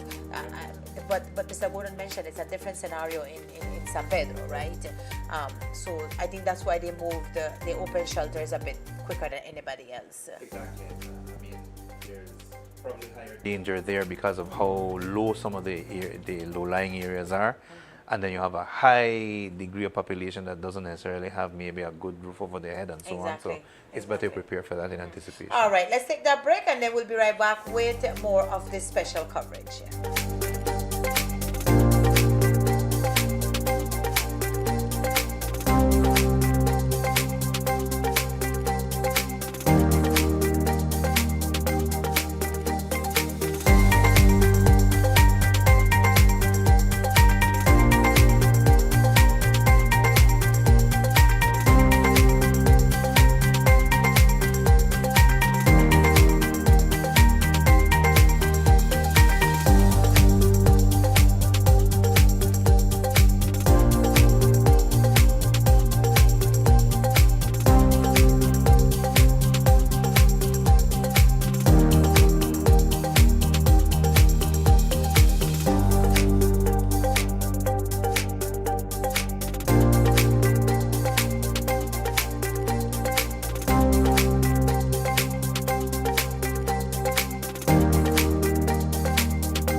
Choose a side.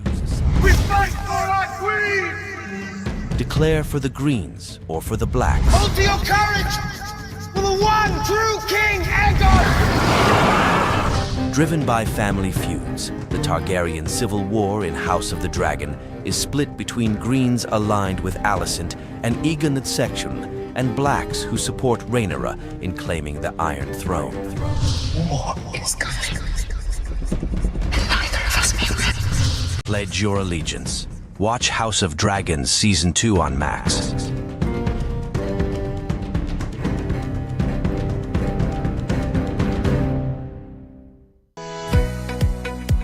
The Orange Walk Clinical Lab Summer Promotion 2024 is here. Get your summer promotion on glucose, cholesterol, triglyceride and hemoglobin for only $20. Also fantastic promotions on prostate PSA for only $50. We also have other packages on promotion. We also provide DNA paternity testing.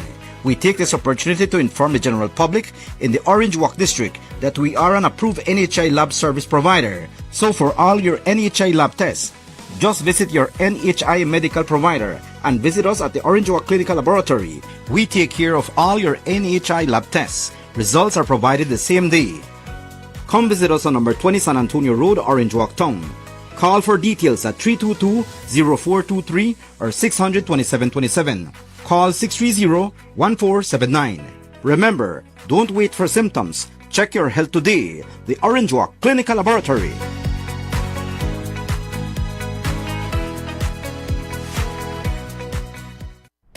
This plan, I can't leave this plan. Smart Belize! Hey there, smart thinkers. We're turbocharging your mobile experience with Smart's powered up postpaid plans. Imagine a world where your data speeds flows faster than ever. Well, guess what? We've cranked up the dial and unleashed the postpaid power of Smart's lightning fast LTE data on all our postpaid plans. That's right, no speed bumps, more data. It's like having a limitless highway of data speed at your fingertips. Whether you're a lone ranger with an individual plan or a squad rolling with a group plan, everyone gets to surf, stream, and share at enhanced, full, high-quality speed. Switch to Smart's powered-up postpaid plans today and ride the wave of postpaid power. Visit any Smart showroom or smart-bz.com for details and make your mobile experience smarter and faster. Smart, bringing people together. No, I can't leave this plan. I can't leave this plan.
choose a side. We fight for our queen! Declare for the greens or for the blacks. Hold to your courage for the one true King Aegon! Driven by family feuds, the Targaryen civil war in House of the Dragon is split between greens aligned with Alicent and Aegon Section and blacks who support Rhaenyra in claiming the Iron Throne. War is coming. And neither of us may win. Pledge your allegiance. Watch House of Dragons Season 2 on Max.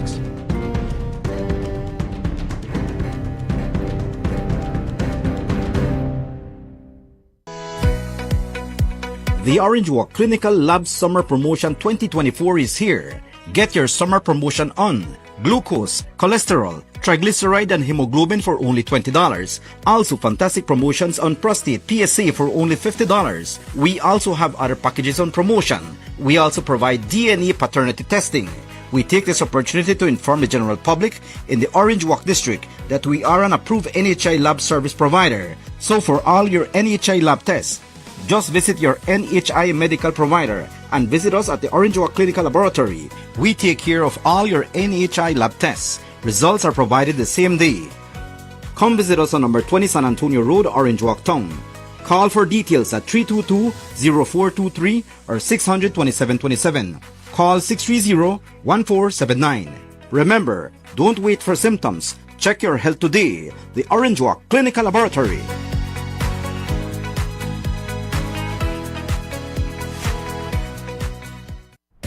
This plan, I can't left this plan. Smart, please. Hey there, smart thinkers. We're turbocharging your mobile experience with Smart's powered up postpaid plans. Imagine a world where your data speeds flows faster than ever.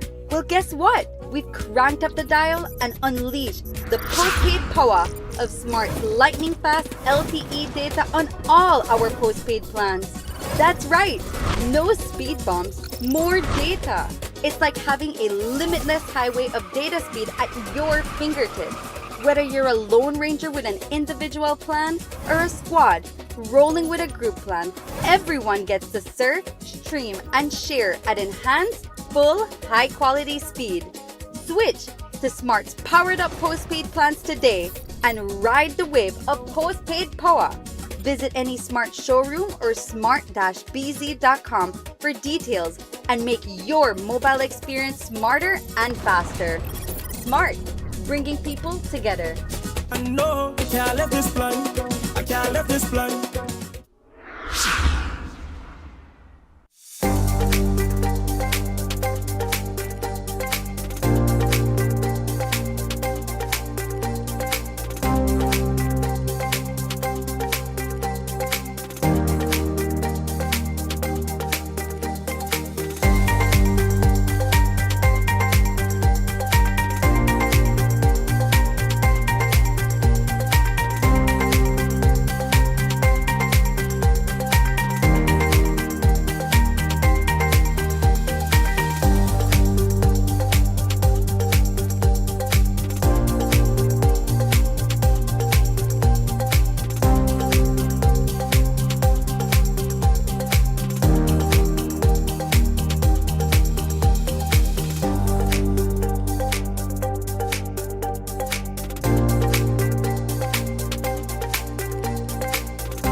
estamos de regreso. We are back for this special coverage tracking Beryl.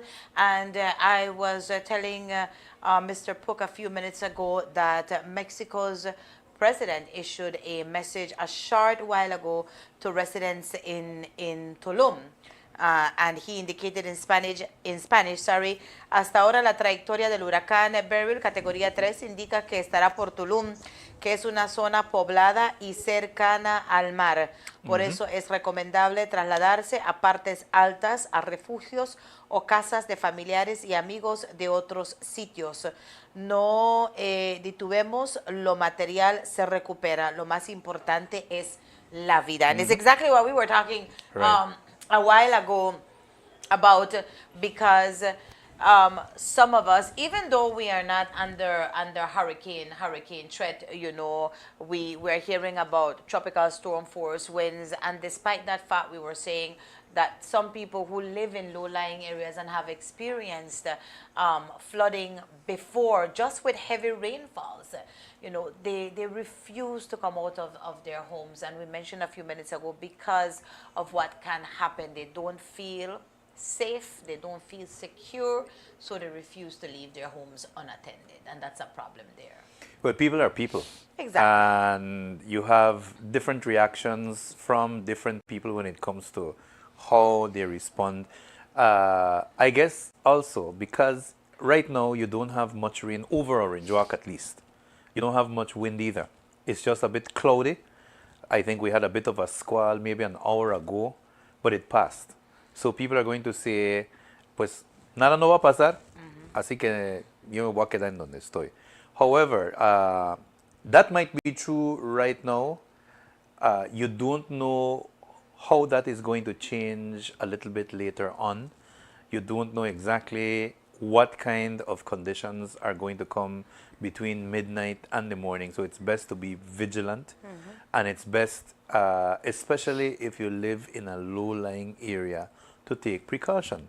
Even if you're not moving to a shelter, even if you are confident that your house is going to withstand whatever it is that's going to happen, the thing is, it's best for you to be cautious and to do whatever you need to do. We can't tell you here what you need to do exactly, but for sure we can say be safe, take caution, and make sure that you safeguard your life, you safeguard the life of your loved ones, your pets, and so on, so that you can then weather the storm, and tomorrow morning you will be in good shape. Let's keep in mind that this storm is approaching land right now. It's anywhere between 150 to 200 miles away from land. And let's also keep in mind that in the case of Belize, even though the eye of the storm is going to make landfall between Tulum and Felipe Carrillo Puerto, let's keep in mind that the storm is a very, very big storm. So even though there's 200 miles or so between Felipe Carrillo Puerto, for example, and Orange Walk, it may be a bit more, maybe a bit less. We still are going to feel a little bit of rain. We're going to get some wind, more likely than not. It all depends on the storm itself and whether it's intensified, how long, or how extensive the outer rain bands are going to be. All of that determines what exactly we feel. So even though right now you're not seeing very much out there on the street, you're not seeing very much changes in terms of, you know, rain and wind and all of that, it's best to be safe, it's best to be prepared, it's best to keep an eye on exactly what is going to happen. And there you see the trajectory. We are supposed to feel some of those squalls. What we're looking at in the green area, right? That's what that's what they call the outer rain bands that accompany the storm whenever it's passing through. The eye is where you have the most intense winds. That's the purple area that's on the screen. And that eye, if you're looking at it right now, is still not on land. It's still out on the sea. But in places like San Pedro, you can see the edge of that green, the very outer edges of that green area.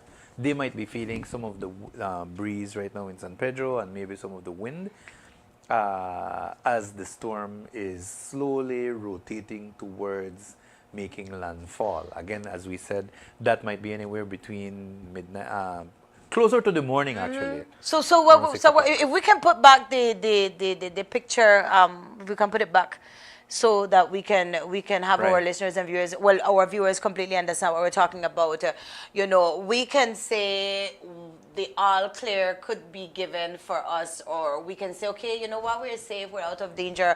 When we see, you know, you talk about the purple, and yeah, and when we see all of that has completely passed our map, you know, our map there, Corozal and Orange Walk, and there is no imminent danger.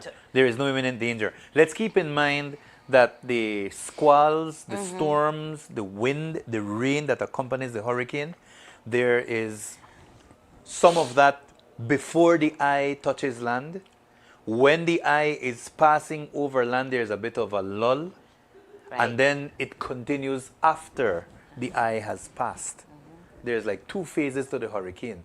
Winds before the eye comes, and then winds after. So you have to wait until that eye moves across, and then all danger is clear and gone, and that takes a little bit of time, because when the hurricane is over land, it also slows down a bit. It lessens in intensity, but it also tends to slow down. Over the sea, when it's open, it moves more quickly, and it gets stronger, which is exactly what we are seeing right now. I think you were talking a while earlier that the winds seem to have increased from 110 to 115 miles per hour, the strongest winds, and so it is now classified as a Category 3 right before it touches land. Once the winds start hovering over land, once the eye passes over land, that is definitely going to go down. The intensity is going to go down, so it's not going to be a Category 3 anymore. See, and this is where the misconception comes in, and that's why the chief meteorologist said, you know, everybody wants to be a member of the Met Service now, because some people are saying, okay, that you know, some are saying that the eye will hit land some hours into the morning, and then you know, we are talking about the eye already hitting land, but that's why it's important. Can we put back the picture there? When we talk about the eye, that entire purple circle that we are looking at, and then there is the center. There's the center of it. So we are talking about that purple area, and as you see, as you mentioned, like basically like the tip of it is already in Greenland. Right. It's already touching on land. Yeah, it's in the green area. More likely, yeah, the really outer bands, because the storm is it's a whole system, and so it stretches anywhere from 150 to even sometimes 300 miles across in terms of the diameter of the storm.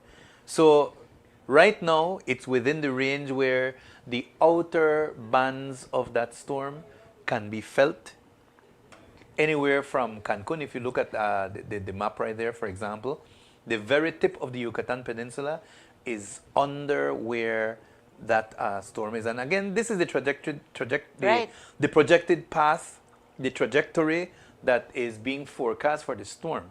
It's really not a picture of the storm itself. If you had one of the satellite pictures that shows you could we get, guys, one of the satellite pictures? Then you would see exactly where the tips of I think from weather.com, the most recent one, we could do one of the satellite. The Weather Channel has the satellite picture.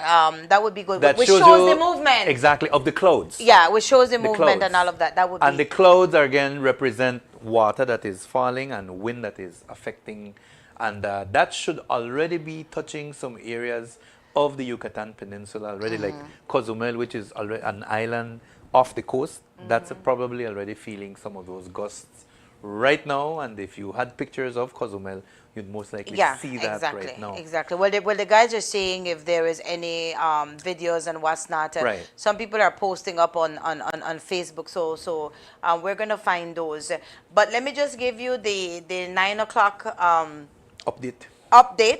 That's 9 p.m. I will do so in Spanish and then I will read it out in English.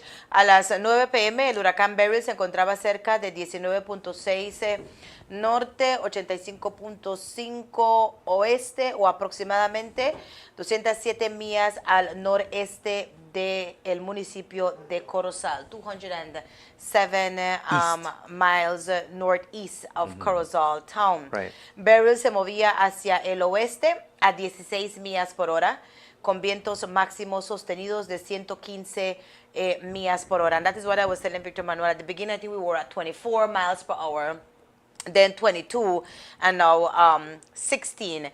And, you know, it reduces to 115 miles per hour. It was way up at what when it was a Category 5 165. hurricane? 165. Entered into Jamaica as a Category 4 hurricane. Barbados, it met Barbados as a Category 4 too? No, a Category 5. A Category 5. Barbados. So Barbados is the one that got over Grenada. Right.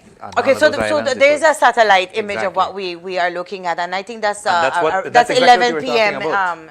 US time there that we are looking at. You're looking at Eastern Standard Time there. That's why it's 11. Right, exactly. 2 hours ahead of us. Right. So you can see there the tips of the storm touching already on land. And all of those red areas are intense storms. So all the white bands, that's the clouds that are, again, some of the squalls. And you can see that already touching, just as we were saying, because it's already close to land, about 200 miles or so away from land, that means that in the next anywhere from 6 to 8 hours, 10 hours or so, it will already, the eye will be passing over, the whole thing will be passing over, if anything. So, again, our forecast... 6 a.m., that should be what our time? 6 a.m.? 6 a.m. is... Right now, it's 9:50 here, and over there, it's like around 11 or a little bit after 11. So that would be 2 hours behind. So basically, that would be maybe like around 4? Around 4 in the morning or so. For us. But let's say anywhere from, as I said, anywhere from after midnight till around 6. The thing is that the effects of the storm are going to be felt on land where it touches. You see how broad it is, because when it spins, a bit of it is over Cuba right now. Cayman Islands, you know, and then Cuba. You see, that's the green part there that you see with red also, green, red, and yellow over There's Cuba. A bit of it that's split away from the center of the storm. With that part is over Cuba. That happened when it passed over Jamaica. Jamaica has mountains, some high mountains, and so that caused a bit of the storm to shear off, and you can see some of that shear hovering over Jamaica, over Cuba, and the Cayman Islands, just now as that picture was showing the intense rain bands. There you go. See? So, just as we're saying, the outer rain bands that accompany the hurricane spread way far from the center, sometimes as much as 400 miles or so. So that picture is showing some of those rain bands affecting areas around Guatemala and inner Mexico, around Chiapas or so, right now, as we're talking, Campeche and Chiapas, as we're talking. And they're not even supposed to be in the path of the hurricane, but the outer rain bands just spread way, way out. And that is why we cannot just say, because right now we don't have anything, we're not going to feel anything at all. It's very possible that some of those outer rain bands can just shear off and then come our way. And so again, it's also the reason why you have to wait until officially the meteorological officers that study these things and know more about it than us give the all clear and then tell us, well, there's no imminent danger now. But you can see from the map, you have squalls, you have rain showers, you have parts of the storm that are over Mexico right now and over Cuba. And that's part of the same system. So, folks, those of you who have a family in Mexico and they're living anywhere from Felipe Carrillo Puerto going up to Tulum, to Playa del Carmen, Puerto Morelos, Cozumel, those folks right now are feeling the brunt. They're starting to feel the brunt of the storm right now. Y es bueno que los tenga uno en mente ahorita porque van a experienciar entre muy poco los vientos fuertes del huracán. Yeah, and let's just go back how unpredictable Beryl is, because it regained strength to a category 3. And it hasn't even touched land as yet. It did so hours before touching land in Yucatan, in the Yucatan Peninsula. So as soon as it received a bit of warm water, it gained strength. Right. And that's what we're looking at. And there's not very much land after it left Jamaica. Between Jamaica and the Yucatan Peninsula, there's really not that much land. You have a few islands, Swan Islands, the Cayman Islands, but they're small. And they don't offer a lot of mountains, which tend to break up the hurricane. Right. Because mountains create their own climate system around them too. So all of that has helped Beryl to intensify to the category 3 that it is right now.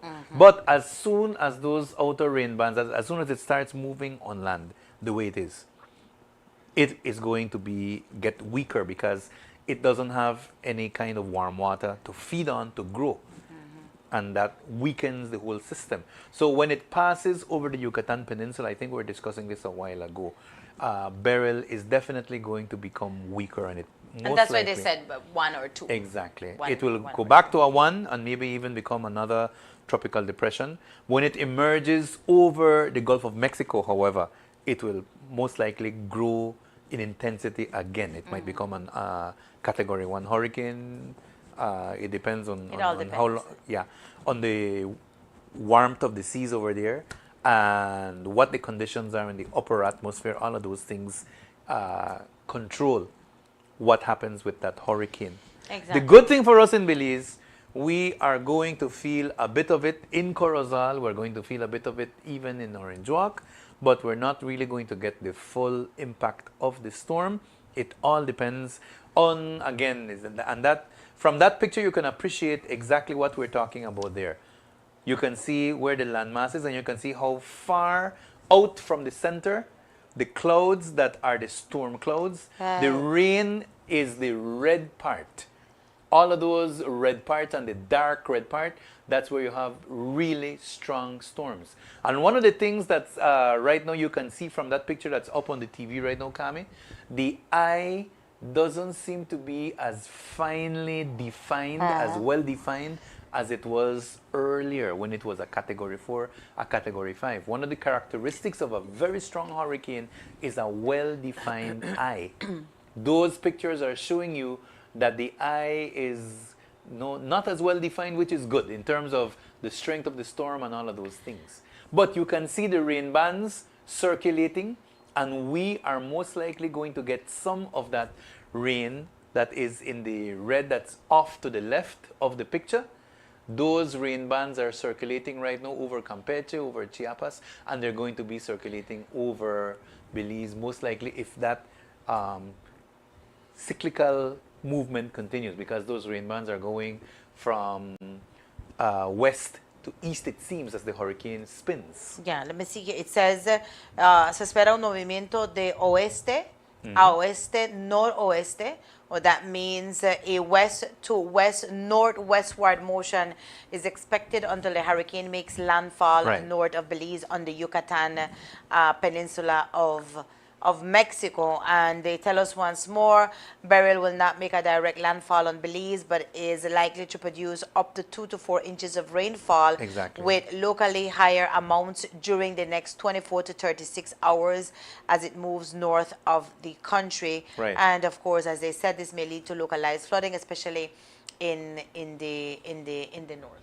Right. And that's the and people just had flooding the other day, not more than a week and a half ago or so.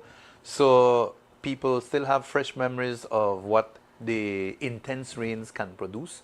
And it's again more reason to be on the safe side when it comes to that. we are not going to see immediate flooding in Orange Walk itself, because the New River takes a bit of time to flood if you have a lot of intense rain. The Rio Hondo is a bit different, and we do have, from what we can appreciate in the picture, some of those squalls in the part of the Rio Hondo where the new Rio Hondo starts.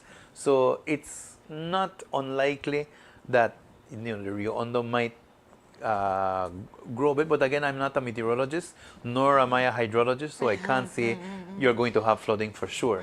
But what I am saying is that the rains that accompany the hurricane are going to be over the areas of the parts of Mexico where the Rio Hondo has its source. Exactly. So it's something to look at and something to be on the lookout for when it comes to the Rio Hondo, because that river is a different river from the New River. The New River is a river that takes its time to flood, but the Rio Hondo reacts a bit differently and a lot more quicker than the New River does. But for right now, the rains seem to have held. They're on hold right now, so let's hope that that continues and we don't get a whole lot of rain. However, the forecast does call for anywhere from 2 to 4 inches, which is again a bit intense. So exactly. That's the reason why we need to be on the lookout. That's the reason why in Corozal, NEMO has been activated, and they're in the lookout here in Orange Walk as well, and whatever is needed, they are ready to open the shelters in the villages, especially the villages where, again, you have the danger of any kind of flooding happening. So we are prepared. Right. We are prepared. Officials are prepared. And there's I do believe that hydrologist what's her name? I don't recall what's her name. She was on the various Zooms with the media throughout the course of the interviews that we've had, and she did indicate that there is hydrologist Hendy. She did indicate that there is a flood warning for Belize and Corozal. Right. And Corozal, and we say again Corozal because of what was experienced over the weekend, and that was surprising for many. The guys will be putting up some video there at this time of Cancun. Let's see what's happening in Cancun, and these are all images that the technology is so advanced, and thank God for that. Look at that. Look at that. Wow. And that's Cancun at this point in time. Do we know right? The guy is holding on. If we can play that back in. Look at that. I don't know what they're doing there, but they seem to have intense wind gusts over there right now. Yes. That's Cancun at this point in time. And the sea is rough, very rough right there. You can see the gusts of wind blowing the sea on the beach as well, which tells you the intensity of what they're feeling right now. Exactly. And the palm trees, the coconut palms are bending over. And that's the area of the resort. It looks like. But remember, they're in the northern part of the eye wall. That's to the north of the eye, and that's where you tend to have the more intense winds, the more intense gusts. And that was mentioned by Mr. Gordon. Exactly.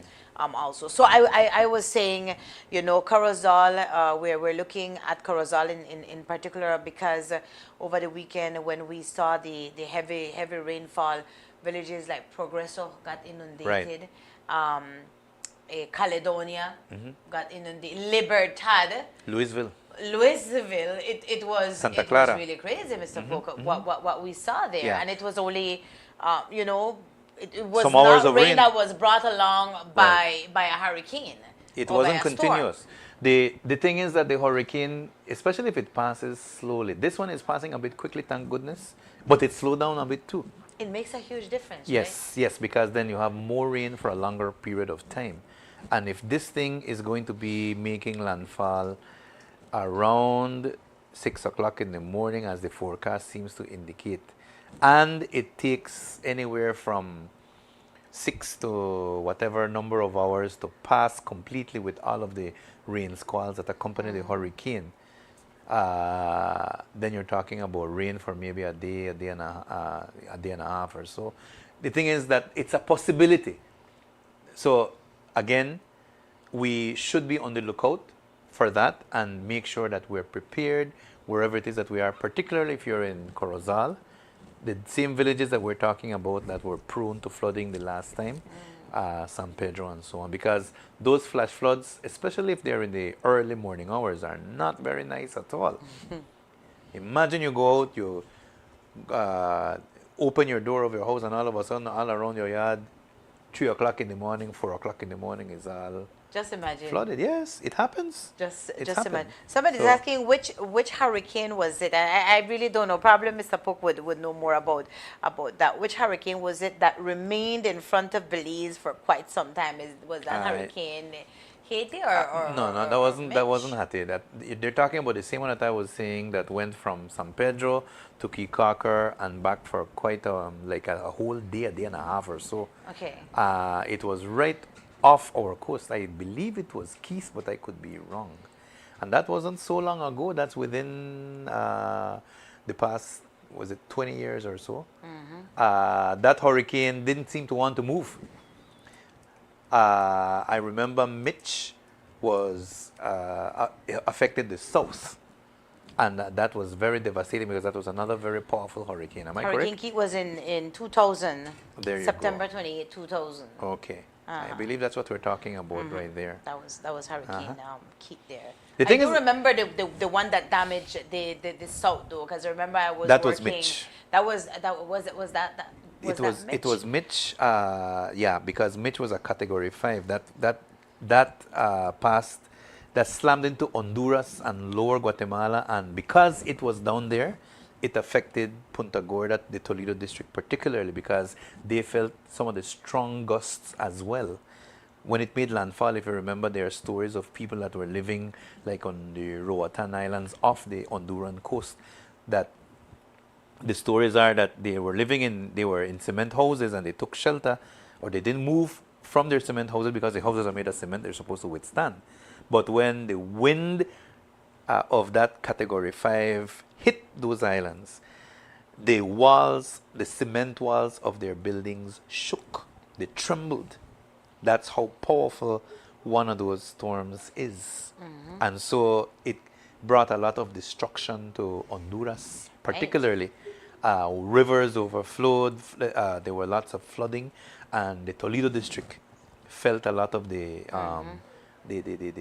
effects of Mitch at that time. It was according to Wikipedia, it was the second deadliest Atlantic hurricane on record, caused 11,374 fatalities in Central America in 1998, including approximately 7,000 in Honduras and 3,800 in Nicaragua. Exactly. Landslides, due to flooding. Yep. From the slow motion of the storm. Exactly. From the slow motion of the storm. But Belize has seen we have seen our share exactly. But I remember I don't recall another one. But I don't think I don't think I'm talking about Hurricane Mitch. But I do remember another one causing damage in the south. At that time I was working at could be Irish you're talking about? Probably, because then I do remember that the Orange Walk and Corozal community came together and we took like 4 trucks,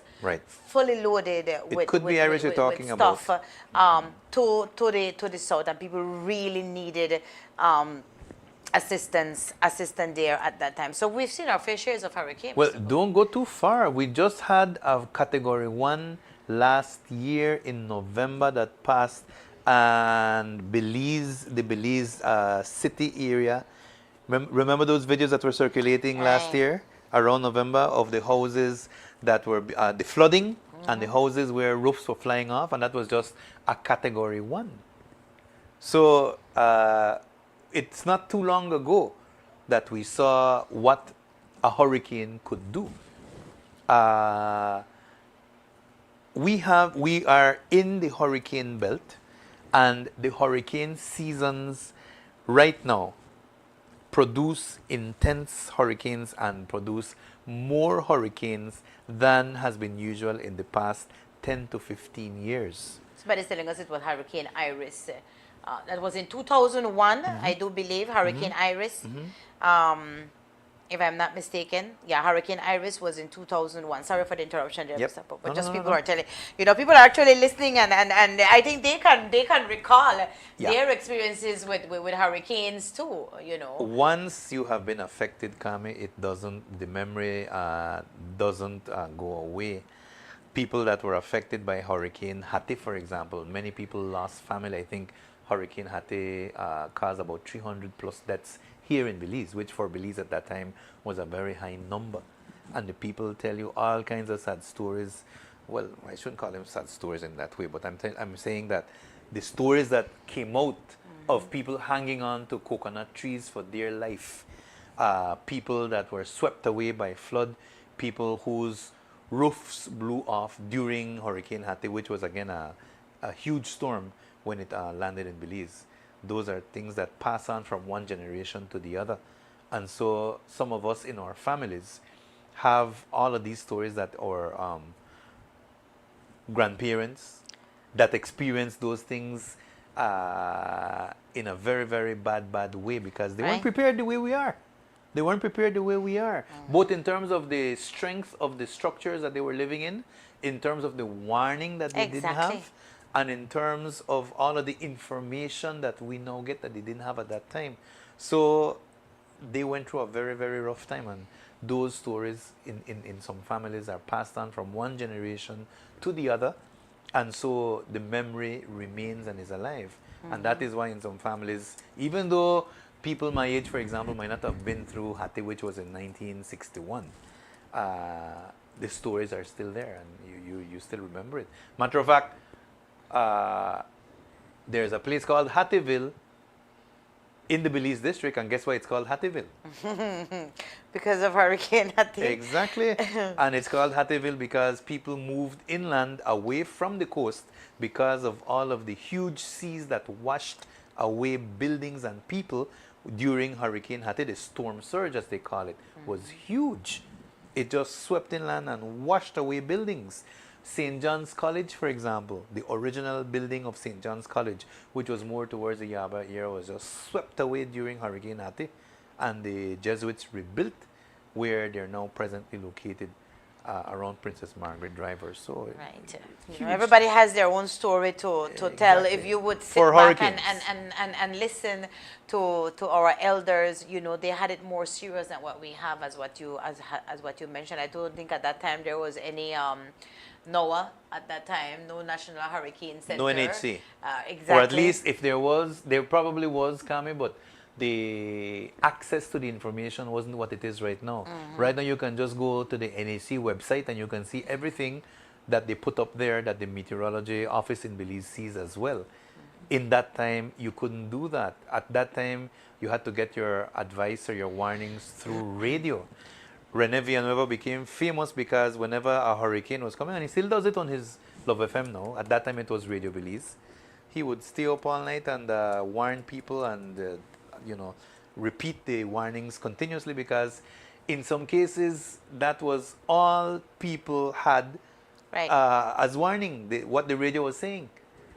There wasn't any internet, there wasn't any social media, there wasn't any cable TV that could tell you and show you graphically, how the storm looked and all of those other wonderful things. Right now, satellites take pictures of the storm and they show you exactly where the storm is. They show you how wide it is. They show you where it's going.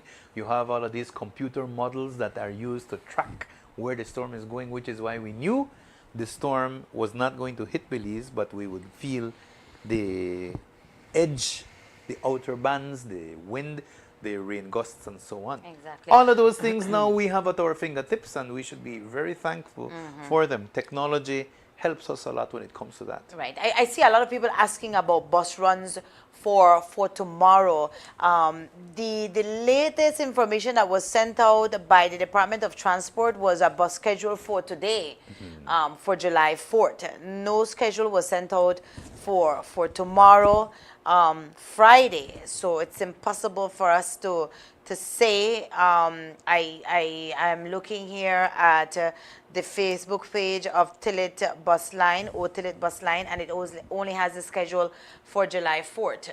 Which is today. Which is right today. Today It is has the American no Day of schedule. Independence, you know. Right, yeah, exactly. 4th of July. It has Ambassador no Kwan schedule is for celebrating tomorrow. right now. And people are asking about bus runs from Orange Walk and from Corozal, but I don't see. It's kind of tricky for us to say Yes. whether there are, because the bus owners would have to call in and tell us, and if they do, then we will tell you as well. It's very possible that they might have to wait until the all clear is given for them to run any buses tomorrow. However, it's very possible that you'll have vehicles going up and down on the highway, because right now, the danger isn't really there right now for us, and it's very possible that in Orange Walk particularly we might not see the strong winds, hurricane force winds, even tropical storm force Exactly. winds. So any bus owners out there We that might are have listening, gusts. or if you know one of the bus owners and you can give them a call and ask them about that and pass us that information, that would be highly appreciated. We have here Chels, Tillit, you have Morales, you have Valencia, and you have BBOC, and in the Tillit you have several of them. Right. Tillit means our Tillit, then it means Otillit, and There's I think Otillit. there's And Tillit. Otillit is the one that I'm telling you has no information there. The last one was for today. Right. The runs for today, but Then each of the villages has their own buses as well, which complicates things, because I think Guinea Grass has their bus, San Esteban has their bus, Douglas has a bus. So it's kind of hard to say exactly whether they will or will not run. I'm suspecting that maybe most of them might, but again, that's just my conjecture right now. I really can't tell you for sure.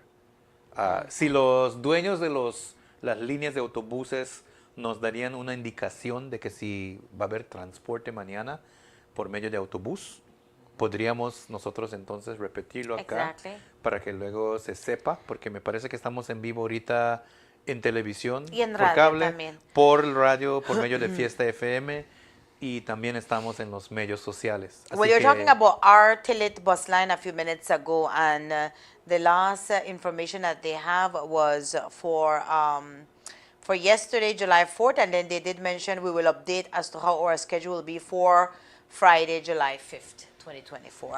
What are we looking at there? That's the trajectory, the path that it's going to follow. trajectory, tracking the tropics. Exactly, and Americans are worried because they're seeing that the trajectory has it hitting land somewhere near the American coastline a bit later on in the week. Texas, right? Yes, exactly. Texas. The lower parts of Texas. So there's a bit of worry about that, because over the Gulf of Mexico, as you can see, the trajectory takes the hurricane, it might intensify again. And so by the time it hits land again, anywhere around Texas, as it seems to be projected right there, it might be a Category 1 hurricane again. So there's no telling exactly what can happen. Those of you who are in Mérida, los que están en Mérida, fíjense también de que la vía de este huracán, la trayectoria, lo tiene pasando encima de ese área también, de la península de Yucatán, donde está Mérida. Así que también van a sentir los efectos de este huracán. Y las lluvias que acompañan el huracán también se van a sentir en otras partes de México. No olvidemos de que México también está recibiendo las mismas lluvias que afectan a Belice desde la semana pasada. Entonces, si tenemos familiares o tenemos negocios, sabemos de que en el caso de verduras, por ejemplo, compramos verduras nosotros de México. Las verduras van a ser afectadas por las lluvias. Entonces hay que tener todo eso en mente, de que después del huracán hay afectaciones cuando se toca a eso. Ojalá no tengamos mucho cambio de precio en esas cosas, pero hay que ser realista también. La temporada para verduras acá en Belice está en su cierre, ahorita está terminando, y en México las lluvias van a afectar a las verduras allá también, así que el precio... At this point in time, put your hat as a rep of the Ministry of Agriculture there. What are some of the veggies that we usually import during this time of the year, if deemed necessary? Things like tomato, not tomato, sorry. Onions, potato. The onion season is winding down. The potato season is winding down. Carrots, which was one of the bigger things on the media the other day, that's also winding down. I think cabbages we have a few cabbages, some cabbage. Things like lettuce and all of those other vegetables that are used every day, those are things that we might need to be importing in the next few months or so, because the season for those things in Belize is winding down. Planting season for those commodities is actually supposed to start right about now. The planting season in Belize starts around August, September or so. There's a bit of late planting, but planting of those vegetables starts then, which means that you don't have very many of those vegetables. It's one of the reasons why price for some of those things goes up as well. You know, they're a bit scarce because the season for them has already ended. So it's something to keep in mind. And again, bear in mind that if we have a lot of rain, that affects planting, because farmers obviously can't plant, or you won't have good production. You won't have good sprouting of seeds that are planted with a lot of rain. And let's not forget also that the weather in Belize, we were talking about climate change earlier, the weather in Belize has been from one extreme to the other. We had intense rains some 2 weeks or so ago, right? Before that, we had intense heat. None of those are good conditions for plants to grow properly. So all of those swings from one extreme to the other, all of those are going to affect our vegetables here in Belize. We need the weather to be stable. Right. We need rain right now that the planting season is about to start. And we need for the rains to come when the plants are starting to grow. But we don't need hurricanes to bring a lot of rain so that you have flooding in different areas that are the areas where vegetables and other crops are planted, because that affects the supply of those crops, of those commodities. So we have to be careful with, we can't control the weather, obviously, but we can try to, as much as possible, see what we can do in terms of our resilience, as they say, to try to mitigate the effects, to try to lessen the effects of all of those weather patterns that are shifting. And again, weather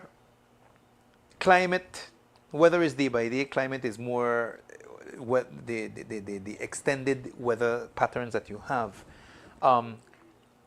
It changes continuously. You have cycles of weather patterns that are now changing a bit. We're talking about, again, the intense dry conditions that all of a sudden change into intense wet conditions. Not good for agriculture, because you have, apart from that, you have pests and diseases that are caused whenever you swing from one direction to the other with those. Right. So let's hope that we don't have, if we have hurricanes, let's hope they go elsewhere, but not that they don't affect us here in Belize, and that we have some moderation in the amount of rain and in the amount of heat that is developing. We can't run away from the heat. We live in Central America. We are in an area where it's very hot. But we can try to make sure that we try the best with what we do. We try the best as possible to prepare for all of those things. Even BL, for example, is affected by intense heat, intense rain. When it was very, very dry, you had fires that were affecting their poles, and we had blackouts all over the place because some of the poles were getting burnt, some of the poles were getting, affected by the fires that were developing as a result of the heat. And again, let me break away from mentioning BL and just mention that again, that's a picture of the storm. About 200, maybe 150 to 200 miles away from land. You can see a bit of the eye, but you can see how all of the red that is there, that is all of those intense storms that are over the sea right now. They're affecting the Cayman Islands and Cuba right now, but they are coming towards the Yucatan Peninsula at 16 miles per hour. Look at Cancun and Cozumel there. Right on the tip, right on the edge. And you can see some of that red already circulating over parts of the Yucatan Peninsula, and some of it on the lower part of the Yucatan Peninsula, right behind Belize over Guatemala, areas of Guatemala. And you're talking about Merida, Campeche. I'm talking about, you have two parts of Mexico affected by those outer rain bands. Exactly. You have Merida, the Yucatan, some parts of Campeche, then you have some parts of Chiapas and Guatemala with the lower rain bands. That's also a part of that. That's the spin-off from the hurricane right there as well. Very far away from it, but still a part of the rain that comes along with it as well. So all of that little tail that you see there should be covering some parts of Belize when that storm passes over land. And that's again what the meteorologists were telling us that we will experience more likely than not. We might not experience the intense wind, but we will definitely have some kind of rain over our country in the next 24 hours to 36 hours or so. It all depends on how slowly Beryl passes over land, and we know for sure it's going about 16 miles per hour over open sea right now, but it will slow down a bit when it passes over the landmass that we call the Yucatan Peninsula. So it might take a lot of questions, and I'm seeing and I'm looking at all the activity on Facebook at this point in time. People are still up, too. People are still up actually, and they're actually waiting for the rains and the winds. And I'm seeing people saying, still waiting for the storm, still waiting for the rain. Everything is calm, no wind as yet. When will this happen? Will it still take place? Well, some of it is your fault, You went and told people to send us videos and so on. So people are waiting for something to happen, for them to take a video. This is happening in Cancun, in these areas, and that's why we try to be as specific as possible. And that's why I wanted to really ask that question to somebody from NEMO about the difference in situation, because I have people asking, as far as we're concerned, they have not given the all clear. We are reading the advisories. The last advisory was at 9 o'clock, and I'm sure that the moment a decision is made, that will be under the advice of the Met Service and NEMO, and then that decision is made. But I am sure that advisory will come when they will say, listen, the extended northern part of the country is no longer under threat or danger. We're under a tropical storm watch officially. Exactly, or there is, because they have indicated in the last release that they sent out, which was at 9 o'clock, they said a tropical storm watch will remain in effect from Belize City northward, and this will continue until landfall. A tropical storm warning will not be required. And that's because a tropical storm warning means that there is an approaching tropical storm. And in our case, we do not have an approaching tropical storm. We have the outer bands of wind and rain that should be felt in this part of the country, or in Joaquin Corozal particularly, as a result of the hurricane passing. But the bulk of the hurricane is actually passing over Mexico. So we don't really have a tropical storm warning. We have a watch. And that watch is particularly because of the rain and what 2 to 4 inches of rain, which is the forecast, what that can do. Continuous rain falling over Corozal and parts of Orinjoac, we already know, can cause localized flooding. We were just talking about the villages that were affected just a while ago.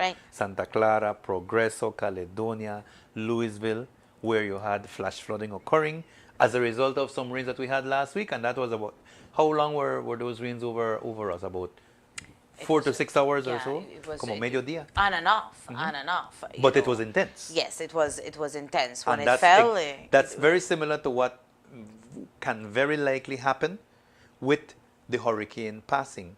The very outer edges of the storms which are circulating around the eye, those outer edges, as they call them, the outer bands, those can cause rain like that.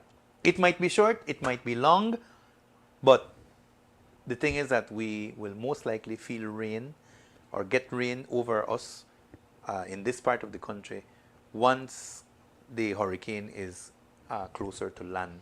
So that is really what it is that we have to, just sit down, and all you can do is sit down and wait. Yeah.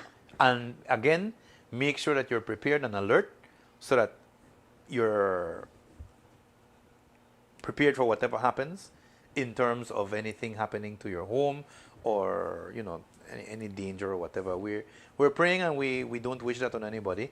But at the same time, we have to be cautious and make sure that ahead of time we have all the preparations made and so on. Yeah, and the business owners are asking us if they are allowed to open tomorrow or until the all clear is given. I think that we should wait. Don't take any. For the most part, yes, we should be cautious. Any chances?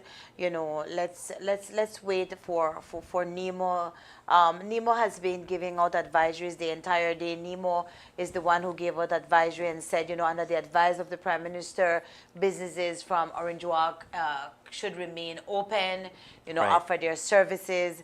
It was not the same for Corozal, I do believe, because the imminent threat was there at that time. Government offices to remain open in the city, essential services and all of that. So I do believe for people who are asking, my opinion or my advice is let's wait until that advisory comes out. And that's all we can give, because Exactly. we're not really officials right here. Kami and I are trying to inform everybody, and we are telling people all about the storm and all about different things, because that's what you do whenever you have one of these storms happening. You try to make sure people are informed to the best degree possible that you can have. However, we're not officials. We're not part of NEMO. We don't have the power to tell people go out.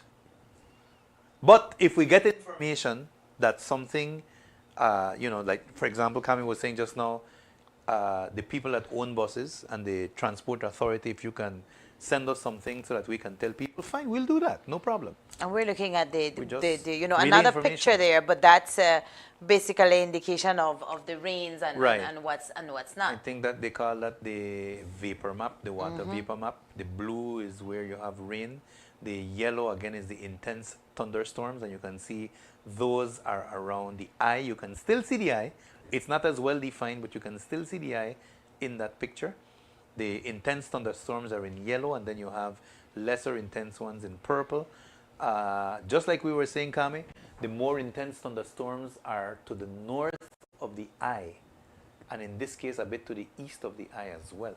But you can see that it's already touching land. The outer storms, the outer bands that bring rain, those are already over parts of the Yucatan Peninsula, touching on Cozumel, touching on Cancun, just like the pictures you were showing. Right. And you can see that the rotation of that rain is going to bring some of that water vapor over Belize, particularly over Corozal and Orange Walk. So again, the rain is coming. It's just a matter of time, more likely than not.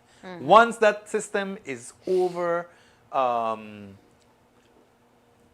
land, we are going to be feeling some of that right here in Belize, because those outer bands are spinning, and they're spinning far, far away. Look at how that looks like anywhere from like 250 to 300 miles away from the center or so. And that's just the way hurricanes are. Right. Somebody is saying, for those who are complaining that they see no rain and no wind as yet, let's give thanks to the good Lord.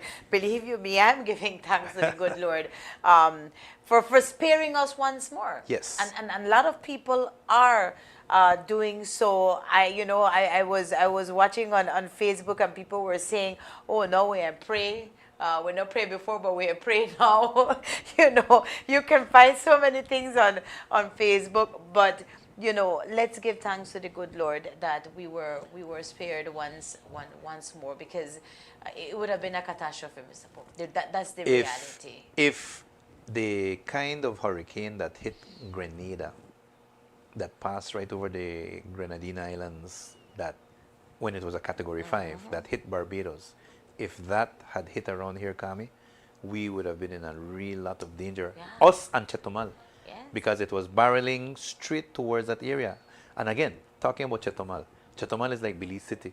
It's low, below sea level. Did you see the videos last week or the pictures last week? I was just about to mention that. Just those intense rains caused a lot of flooding in the city. People that went to Chetumal, I didn't go to Chetumal over the weekend past. But people that went said that they went to the stores. Some people went to buy graduation things and so on, for example. And when they went into some of the stores were drying up the floors because the water had gone in. The merchandise had been wet with just rains. Imagine now a Category 5 with the wind and the rain and the quantity of rain that thing brings along with it. So indeed, we have been spared. We are extremely lucky, and we should thank God for all of that. And I imagine that there are people that want to see the hurricane. There's some people that want to see the wind. They want to experience a hurricane. They want to video it. They want to share it. They want to be. Remember the guy that used to work for the Weather Channel called Jim Cantore? They would have videos of him in the wind, in the hurricane, and the hurricane is almost blowing him backwards and so on. I bet he wasn't sure, though. Oh, of course. But some people want to be like that. They want to be in the storm and once again, I say, I bet he wasn't sure. That's a different scenario for us, journalists here in Belize. And there's a huge difference. I think his field was actually, the weather, climate, and all of that. Yeah, he was a meteorologist. And here in Belize, we do everything. Crime, right. social works, investigation and all of that. What I was saying, though, is that there are people that are risk takers. They do. And they want to have a hurricane hit so that they can be in the wind and they can talk about it afterwards and have videos of themselves in the wind or show what, how but the wind damage that it causes is something. It's something. Some people are sensationalists in that way. They want to show all of that. Just like the hurricane that passed last year. What was its name again? I don't remember the name. The hurricane that passed in November. That damaged Belize. Exactly. The Belize district that passed over Hattieville and ripped off roofs, and people were sharing pictures of the roofs being ripped off and flying and the waters rising and all of that. Social media is about sensationalism right now. So some people want to experience a hurricane simply because of that. What we're saying is we are so lucky that we don't have the hurricane, and we are actually content that we don't have danger to because yes, if you had a hurricane coming, yes, you would have wind, and it would have been exciting for those kinds of people that want to be in the middle of it and that kind. But it would also have brought danger. It would have brought difficult situation, and then after the hurricane has passed and you have the flooding that accompanies, because of the rain. Losses. Exactly. Those are the things that right now we have avoided. So yes, people that want to be in the middle of a hurricane and want to have the excitement of the wind and all of those things that you hear about, yes, those things are nice. But the economic losses, the flooding, all of that, that's not nice at all. So we're better off without the hurricane. Exactly. And somebody's saying, we people of Belize should realize how blessed we are, even when the hurricane is passing above us. It was toned down and then it intensified it was almost in our path. We should thank the Lord for sparing us once again with His mercy. I do believe that a lot of people are thankful for this. But remember, we're not out of the woods yet, and that is exactly what Mr. Gordon has been banging on. You know, let's learn from this one, and of course, be prepared for the other one, because there's a high possibility that we could be under threat once more, because we will be having an extremely active hurricane season. Exactly, and it doesn't end until November. We're not out of the woods, as you're saying, until the ending of November, which is, let's see, we're in July already. That's July, August, September, October, November. That's 5 months. Anything can happen in those 5 months. And again, earlier in the show, we were talking about how quickly Beryl intensified. In the course of 36 hours or so, it changed from a tropical depression to a category, I think, 2 or 3 hurricane. That's from Friday evening to Sunday. And so the storms that we will have occurring in the Atlantic, that's the danger that we have to look out for as well. In other words, you could have an area of disturbance right in front of Belize, like around Jamaica, between Jamaica and Nicaragua. And in the course of like 1 or 2 days, bam, it becomes a hurricane. And then we're in trouble, because that's right in front of Belize, right in our area right here. Exactly. That's exactly what we are. Remember, Beryl has come from way out there, you know. It was way east of Barbados. Most hurricanes start around off the coast of Africa. The hot air rising off the Sahara Desert and parts of Africa starts spinning, and it becomes thunderstorms, and those thunderstorms start working together and forming together, and by the time they reach the Atlantic between the Antilles, the Windward Islands and the coast of Africa, if they have the right conditions, they become hurricanes. Beryl was just a group of storms that were together, and in a very short amount of time, it became a Category 5 hurricane. In the month of June, of all things, the ending of June, entering into July. Nobody expected that. Nobody thought that would happen. The only good thing about Beryl in that sense is that it's moving very quickly, so it doesn't stay over an area and then cause extended damage. Yes, it caused damage, but it could have been worse. Exactly. So right now, we're hoping that it will continue moving quickly and it won't affect our Mexican neighbors as intensely as it would if it were to have stayed over land or over the sea for, moving at 5 miles an hour, for example. It's moving at 16. So it will pass quickly. Hopefully. That's the good thing. Right. We're going to take a quick break, and then when we come back, we will get in contact with the district coordinator for NEMO Orange Drop, Mr. Juan Leiva, and then we'll see if we have Elmer or Noel readily available to see what is happening. But from what I'm seeing on the messages that I'm receiving, everything is calm in Corozal. In San Pedro, everything is calm also. And I am happy. I'm really happy. No, that's very good. Very good. People are safe and people are okay. Exactly. And we did the right thing. We got prepared. People are eating their potted meat and their chicken Vienna sausage one time. Yes. Yes, we'll talk about that when we come back, because I see a lot of people saying I gotta spend the limited money where I may have. But we should ask people. We should ask people how many cans of luncheon meat or chicken Vienna sausage they bought, or how many pack of bread and so on. Right. To be able to last through the storm. But the good thing is that we prepared. We prepared. I don't know how prepared you were, Mr. Pook, but you would have had to come to my house. My pantry full. Your pantry full. All right, that's good to know. Let's take that break, and then we'll be right back with today's special coverage. That'll be a good one to.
choose a side.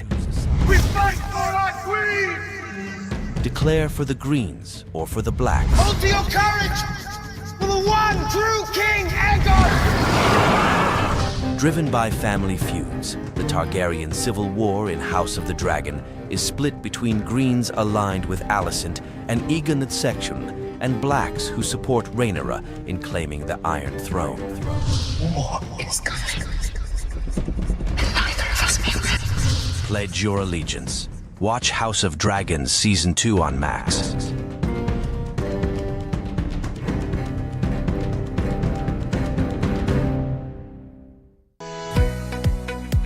The Orange Walk Clinical Lab Summer Promotion 2024 is here.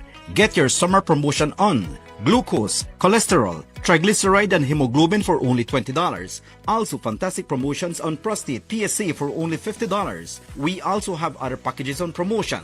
We also provide DNA paternity testing.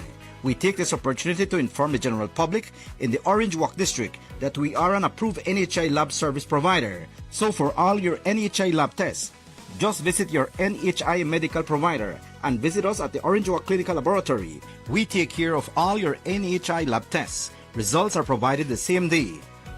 Come visit us on number 20 San Antonio Road, Orange Walk Town. Call for details at 322-0423 or 600-2727. Call 630-1479. Remember, don't wait for symptoms. Check your health today. The Orange Walk Clinical Laboratory.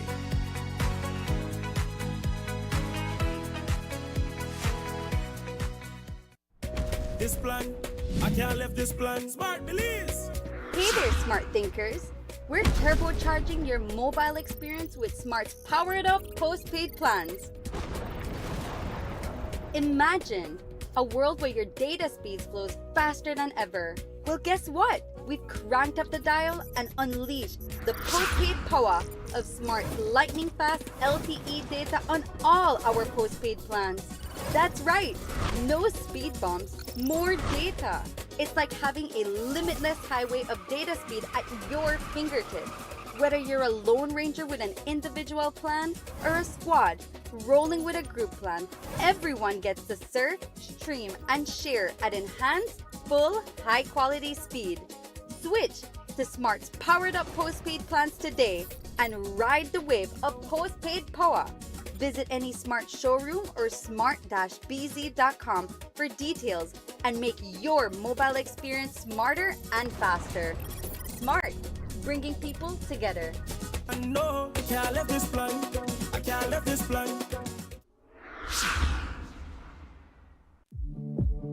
Experience the iconic tournament of Copa America. Messi puts it in. Witness each goal of the Euro Cup. What a goal by Cristiano Ronaldo! And live the excitement of the CONCACAF games. On target, and it's in. It's in the back of the net. It's a stoppage time. Available only on Centaur's Express Plus app. Call 380-101 and sign up today. Express Plus app, streaming entertainment.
All right, we are back. It is 51 minutes after that 10 o'clock hour, 51 minutes after 10 o'clock. And we are going to be having a word with the district coordinator for NEMO Orange Walk, Mr. Juan Leiva.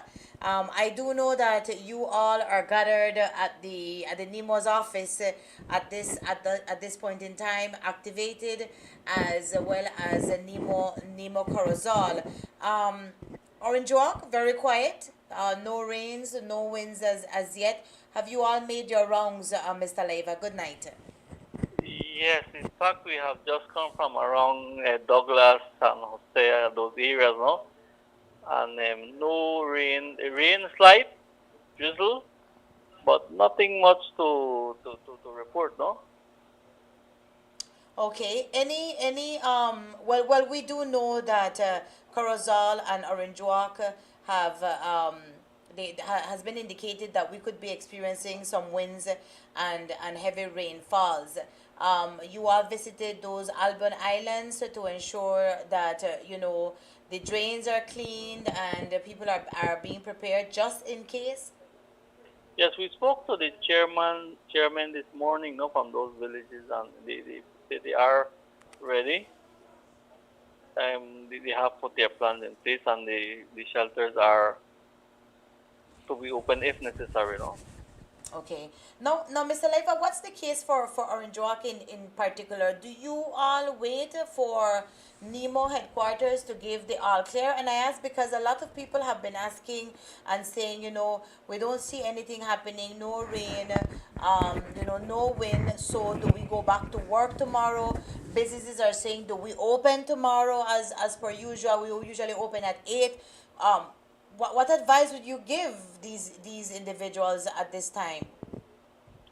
It's the same advice, Ms. Kame. We wait for NEMO HQ to issue the advisories, and then we go from there. We don't want to jump the gun and say NEMO Orange Walk said. No, we have to go through the proper procedures and wait for that indication to come from the proper people, no? Okay. You have a question there, Mr. Yes. Mr. Leiva, Mr. Pook here. Do you have any idea of when that all clear might come tomorrow? No, we are not aware of what time it will be. We know that normally they have a press conference at 7. No, okay. So that 7:30, 7:30 usually. You're right, around there. 7:30 in the morning. So you're thinking that maybe something might come out at that time, the 7:30 press conference. I do believe it might come out at that time. At that time, the forecast has the storm having the eye crossing over land at more or less that same time or so. Will that affect what the press conference will bring out regarding all clear and so on? Definitely, it will have an impact on whether the all clear is given or not. Okay, so that it will be on the advice of the Met Service, of course. Okay, so if anything, that sounds more like around after midday, more so than at that time in the press conference. Yeah, more or less. If it is continuing what we're seeing, then more or less that would be the time, no? But okay. We have to wait and see. Okay, thank you, sir.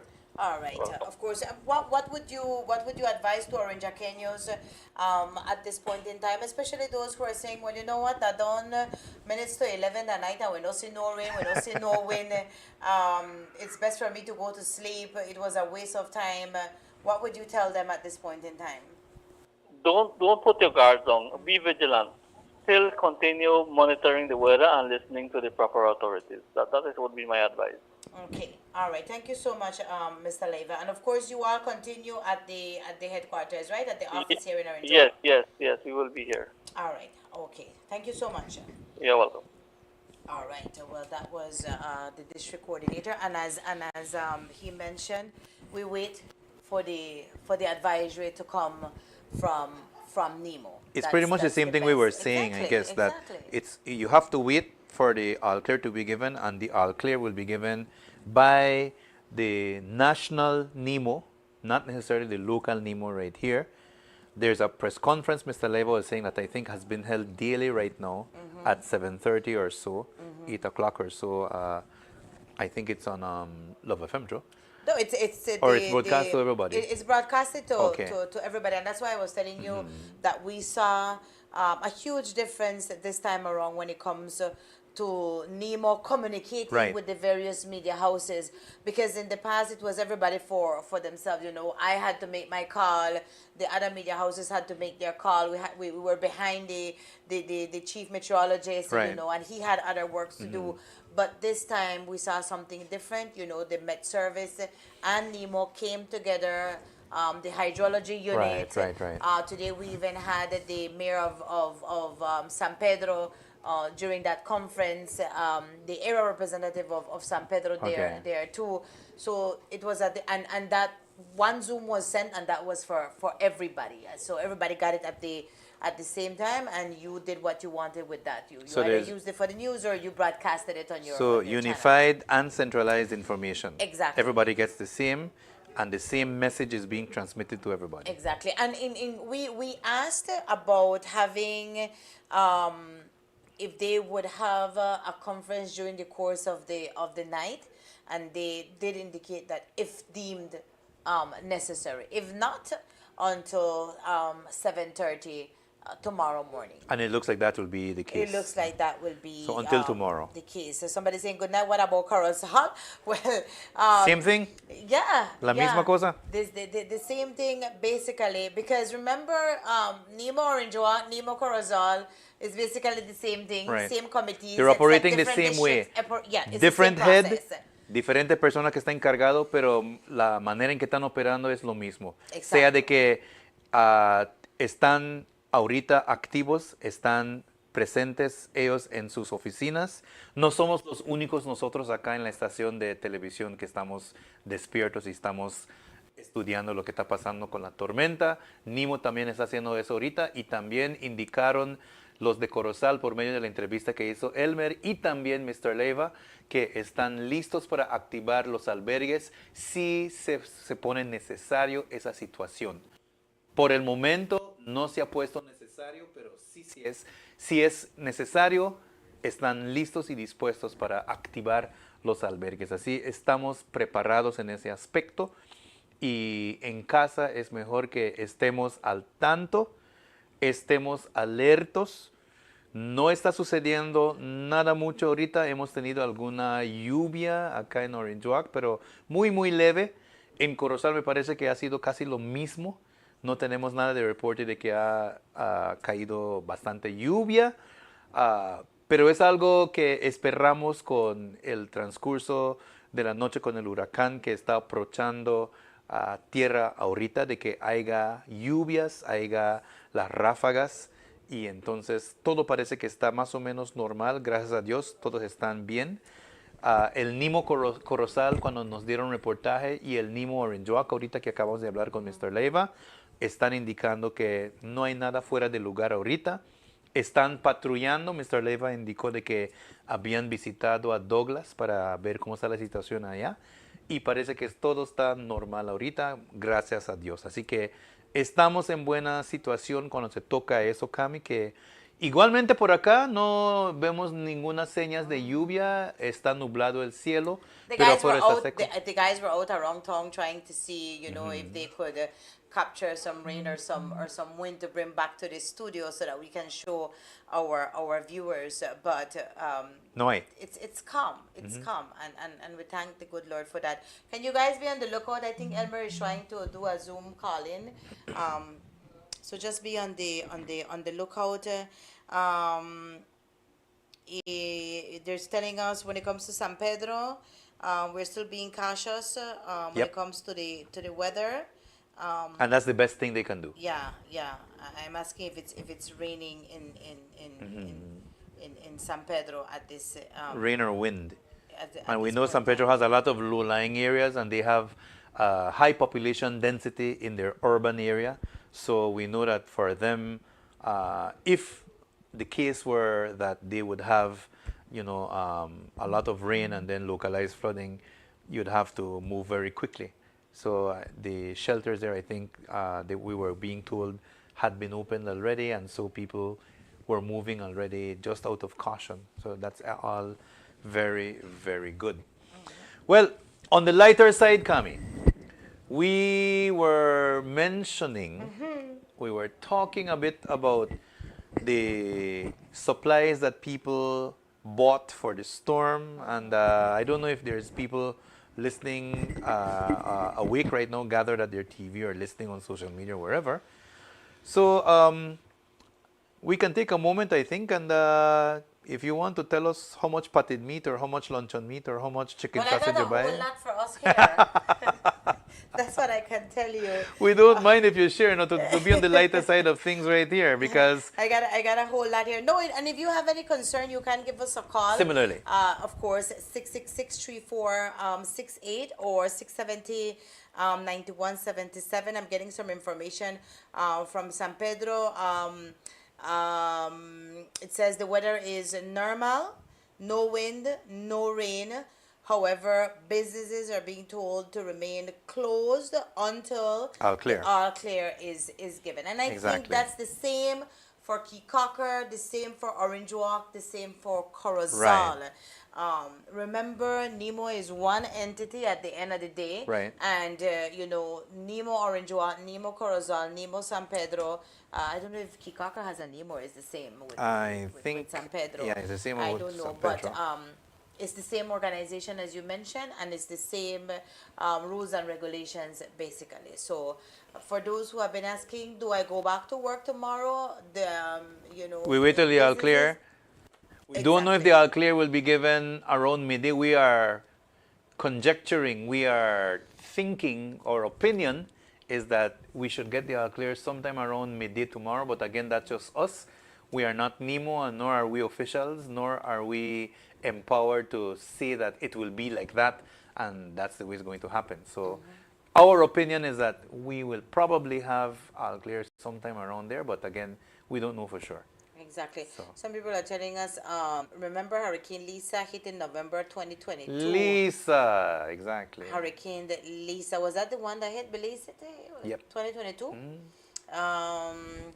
People, somebody saying, remind people that we still have a long way to go before the hurricane season. We have Elmer online already. Is he ready? Elmer, good night once more. Go ahead. Hey, good night, Kami. So everything seems to be very, very calm here in Corozal. As you can see, I'm He looks right at the casual. sea. Yeah.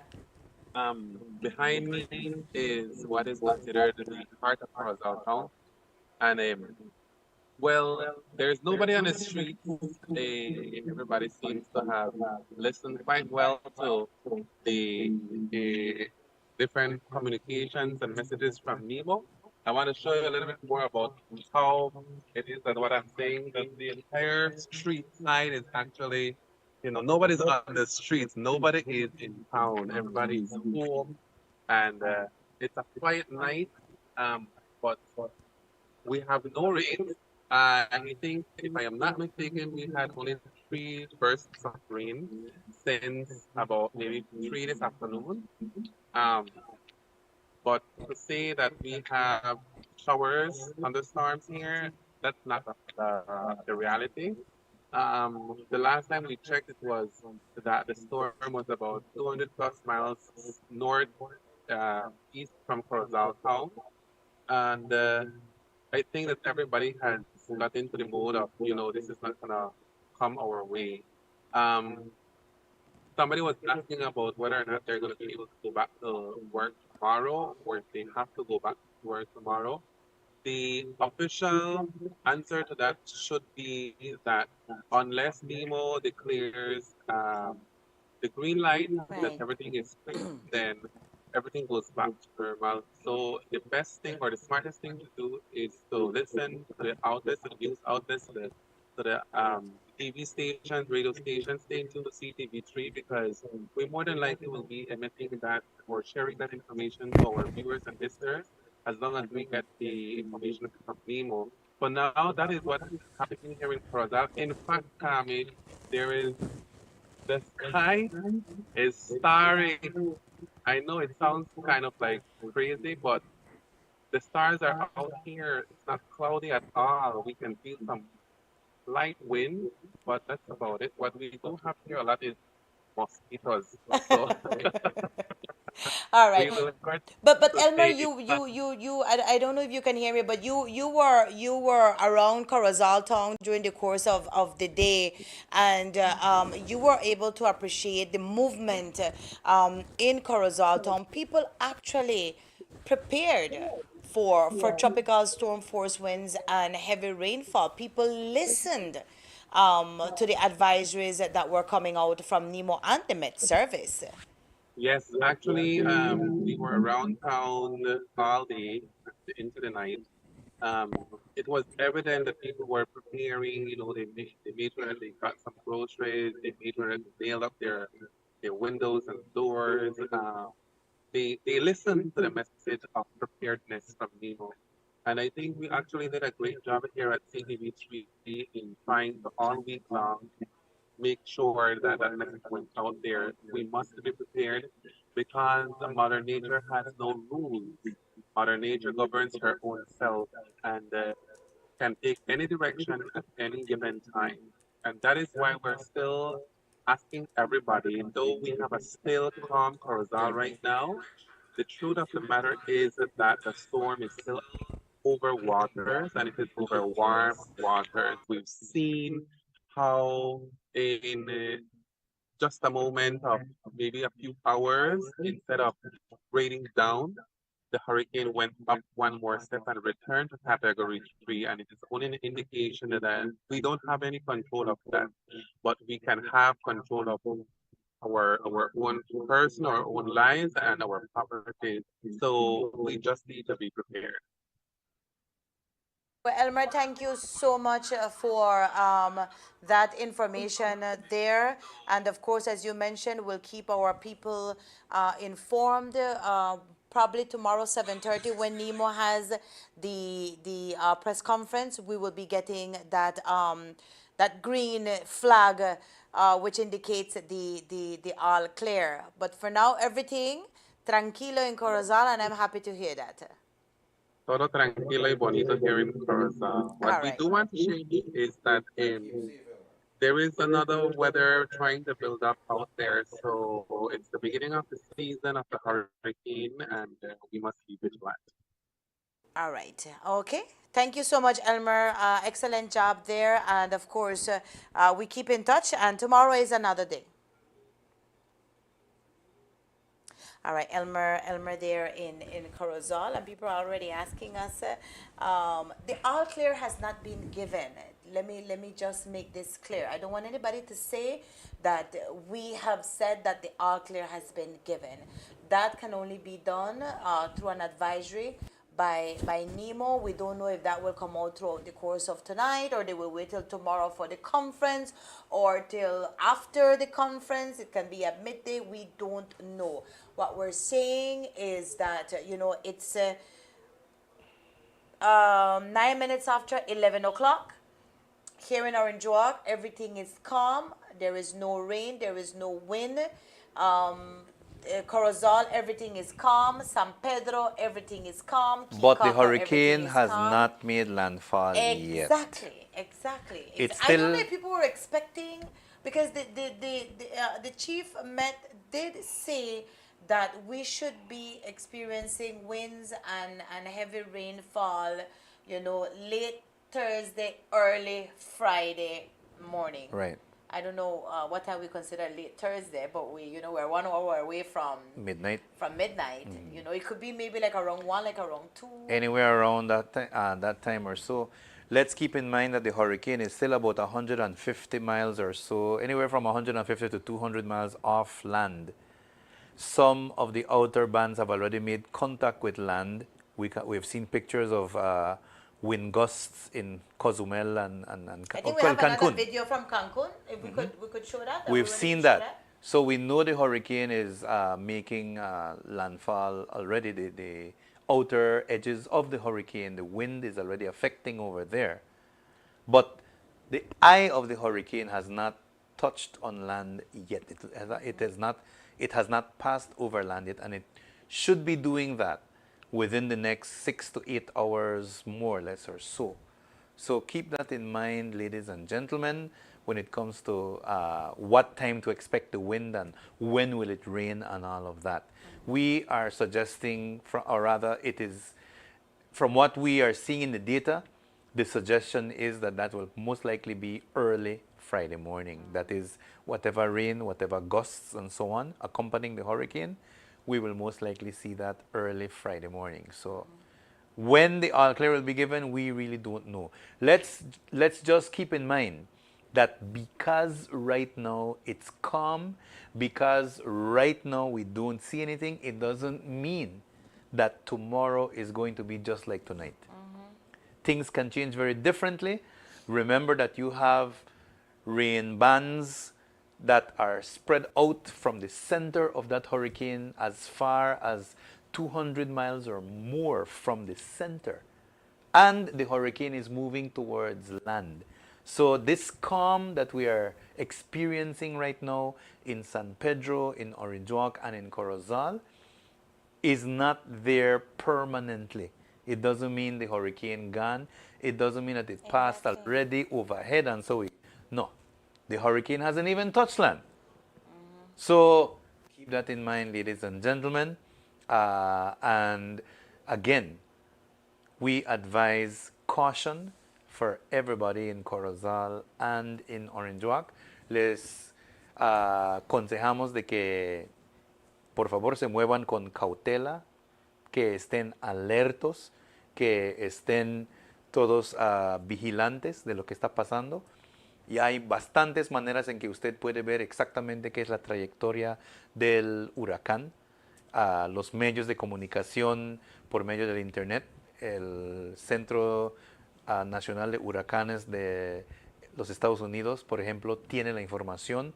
Los hermanos mexicanos creo que tienen la información sobre el huracán constante en las diferentes estaciones de televisión. Azteca y Univisión y los demás lo tienen constante porque va a afectar a México. Entonces pueden ver exactamente qué es lo que está pasando allá, igual como nosotros, y entonces eso les da una mejor idea de más o menos el tiempo cuando acá en Belice podamos estar pasando por medio de las lluvias y las ráfagas de viento que debemos de sentir acá en Belice. Así que pueden apreciar allá, por ejemplo, ahorita en la pantalla, la trayectoria del huracán. Pueden ver de que el centro todavía no ha tocado la tierra, no está todavía encima de la tierra, y que va a pasar debajo de Tulum, entre Felipe Carrillo Puerto y Tulum, en esa área. Y entonces cuando esté pasando encima de la tierra, esa es la vía que va a tomar el huracán. Entonces esperamos de que los hermanos mexicanos, pues sabemos de que están bien preparados y están bien informados, y también de pues que estén todos a salvo y que sea mínimo cualquier pérdida que haya. Me imagino que va a haber pérdidas materiales, pero en términos de vida, pues que todos estén a salvo y que no suceda nada. El huracán se pronostica que va a estar pasando encima de la península yucateca y luego va a aparecer de nuevo en el Golfo de México, y luego cuando reaparezca es bien posible de que intensifique. Cuando pase encima de la península yucateca va a bajar su intensidad un poco, pero cuando aparezca al otro lado de la península y esté en mar abierto otra vez con aguas cálidas, entonces crezca su intensidad un poquito más. Y el pronóstico lo tiene tocando casi entre la frontera mexicana y americana, por ahí de Texas, más tarde en la semana, probablemente, posiblemente, creciendo otra vez a un huracán de categoría 1. Así que tenemos que ver todos esos acontecimientos. Por el momento, lo que sí sabemos es que todavía no ha tocado la tierra, no está encima de la tierra todavía, pero lo que aconsejamos, que todos que están en casa, que todos los que quieren salir para ver cada rato, manténganse quietos. Recuerden de que el pronóstico es de que lo más intenso del huracán lo vamos a estar pasando mañana por la mañana. Ahorita la calma que estamos teniendo no significa de que esa calma se va a mantener por todo del viernes. Exacto. Es una calma temporario.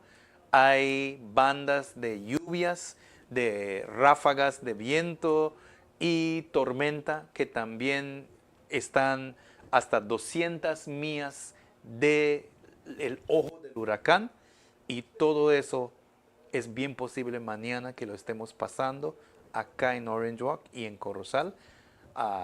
Entonces hay que mantenerse todos bien calmados, todos bien alertos, todos bien vigilantes de lo que está pasando. Así que no ha pasado Beryl todavía. Exacto. Ahorita no estamos viendo mucho, pero las cosas pueden cambiar muy rápido, así es mejor mantener la cautela. Ahora, dando el alto, no sabemos exactamente cuándo van a dar el alto. Exacto. Pero tenemos que esperar nomás. Nosotros opinamos que sea tal vez mediodía o después de mediodía mañana, pero tampoco sabemos exactamente cuándo va a ser. Es nomás una opinión que estamos dando acá nosotros. Exactamente. Just reminding you, because we are going to close off so that we can be back here tomorrow for the press conference, because all indications are that that will take place until tomorrow.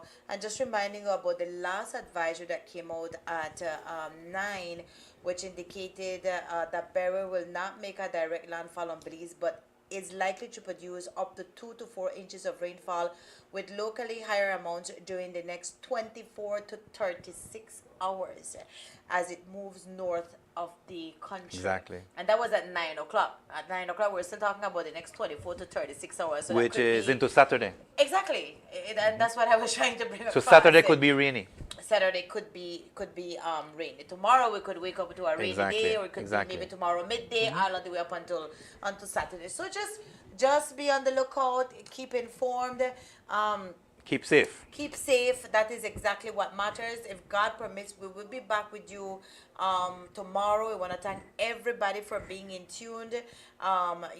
In San Pedro, Noel says everything is calm. Nothing is happening there. People are safe at home, those who stayed on the island. So we thank everybody for that. What we can see is that Belizeans did not take a second chance.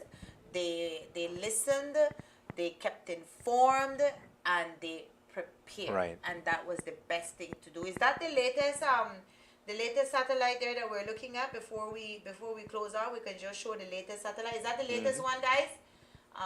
That's the latest one there that we're looking at. There you go. Mr. And again, you can see how intense those showers are towards the middle, toward where the eye is. All of that dark red area, that's intense showers with this picture that we're looking at. And again, you can see how the outer edges of the rain bands are already touching on land, especially around Mexico. So again, in the next 6 to 8 hours, 6 to 10 hours, 12 hours or so, it's very likely the weather that we are experiencing right now is going to change.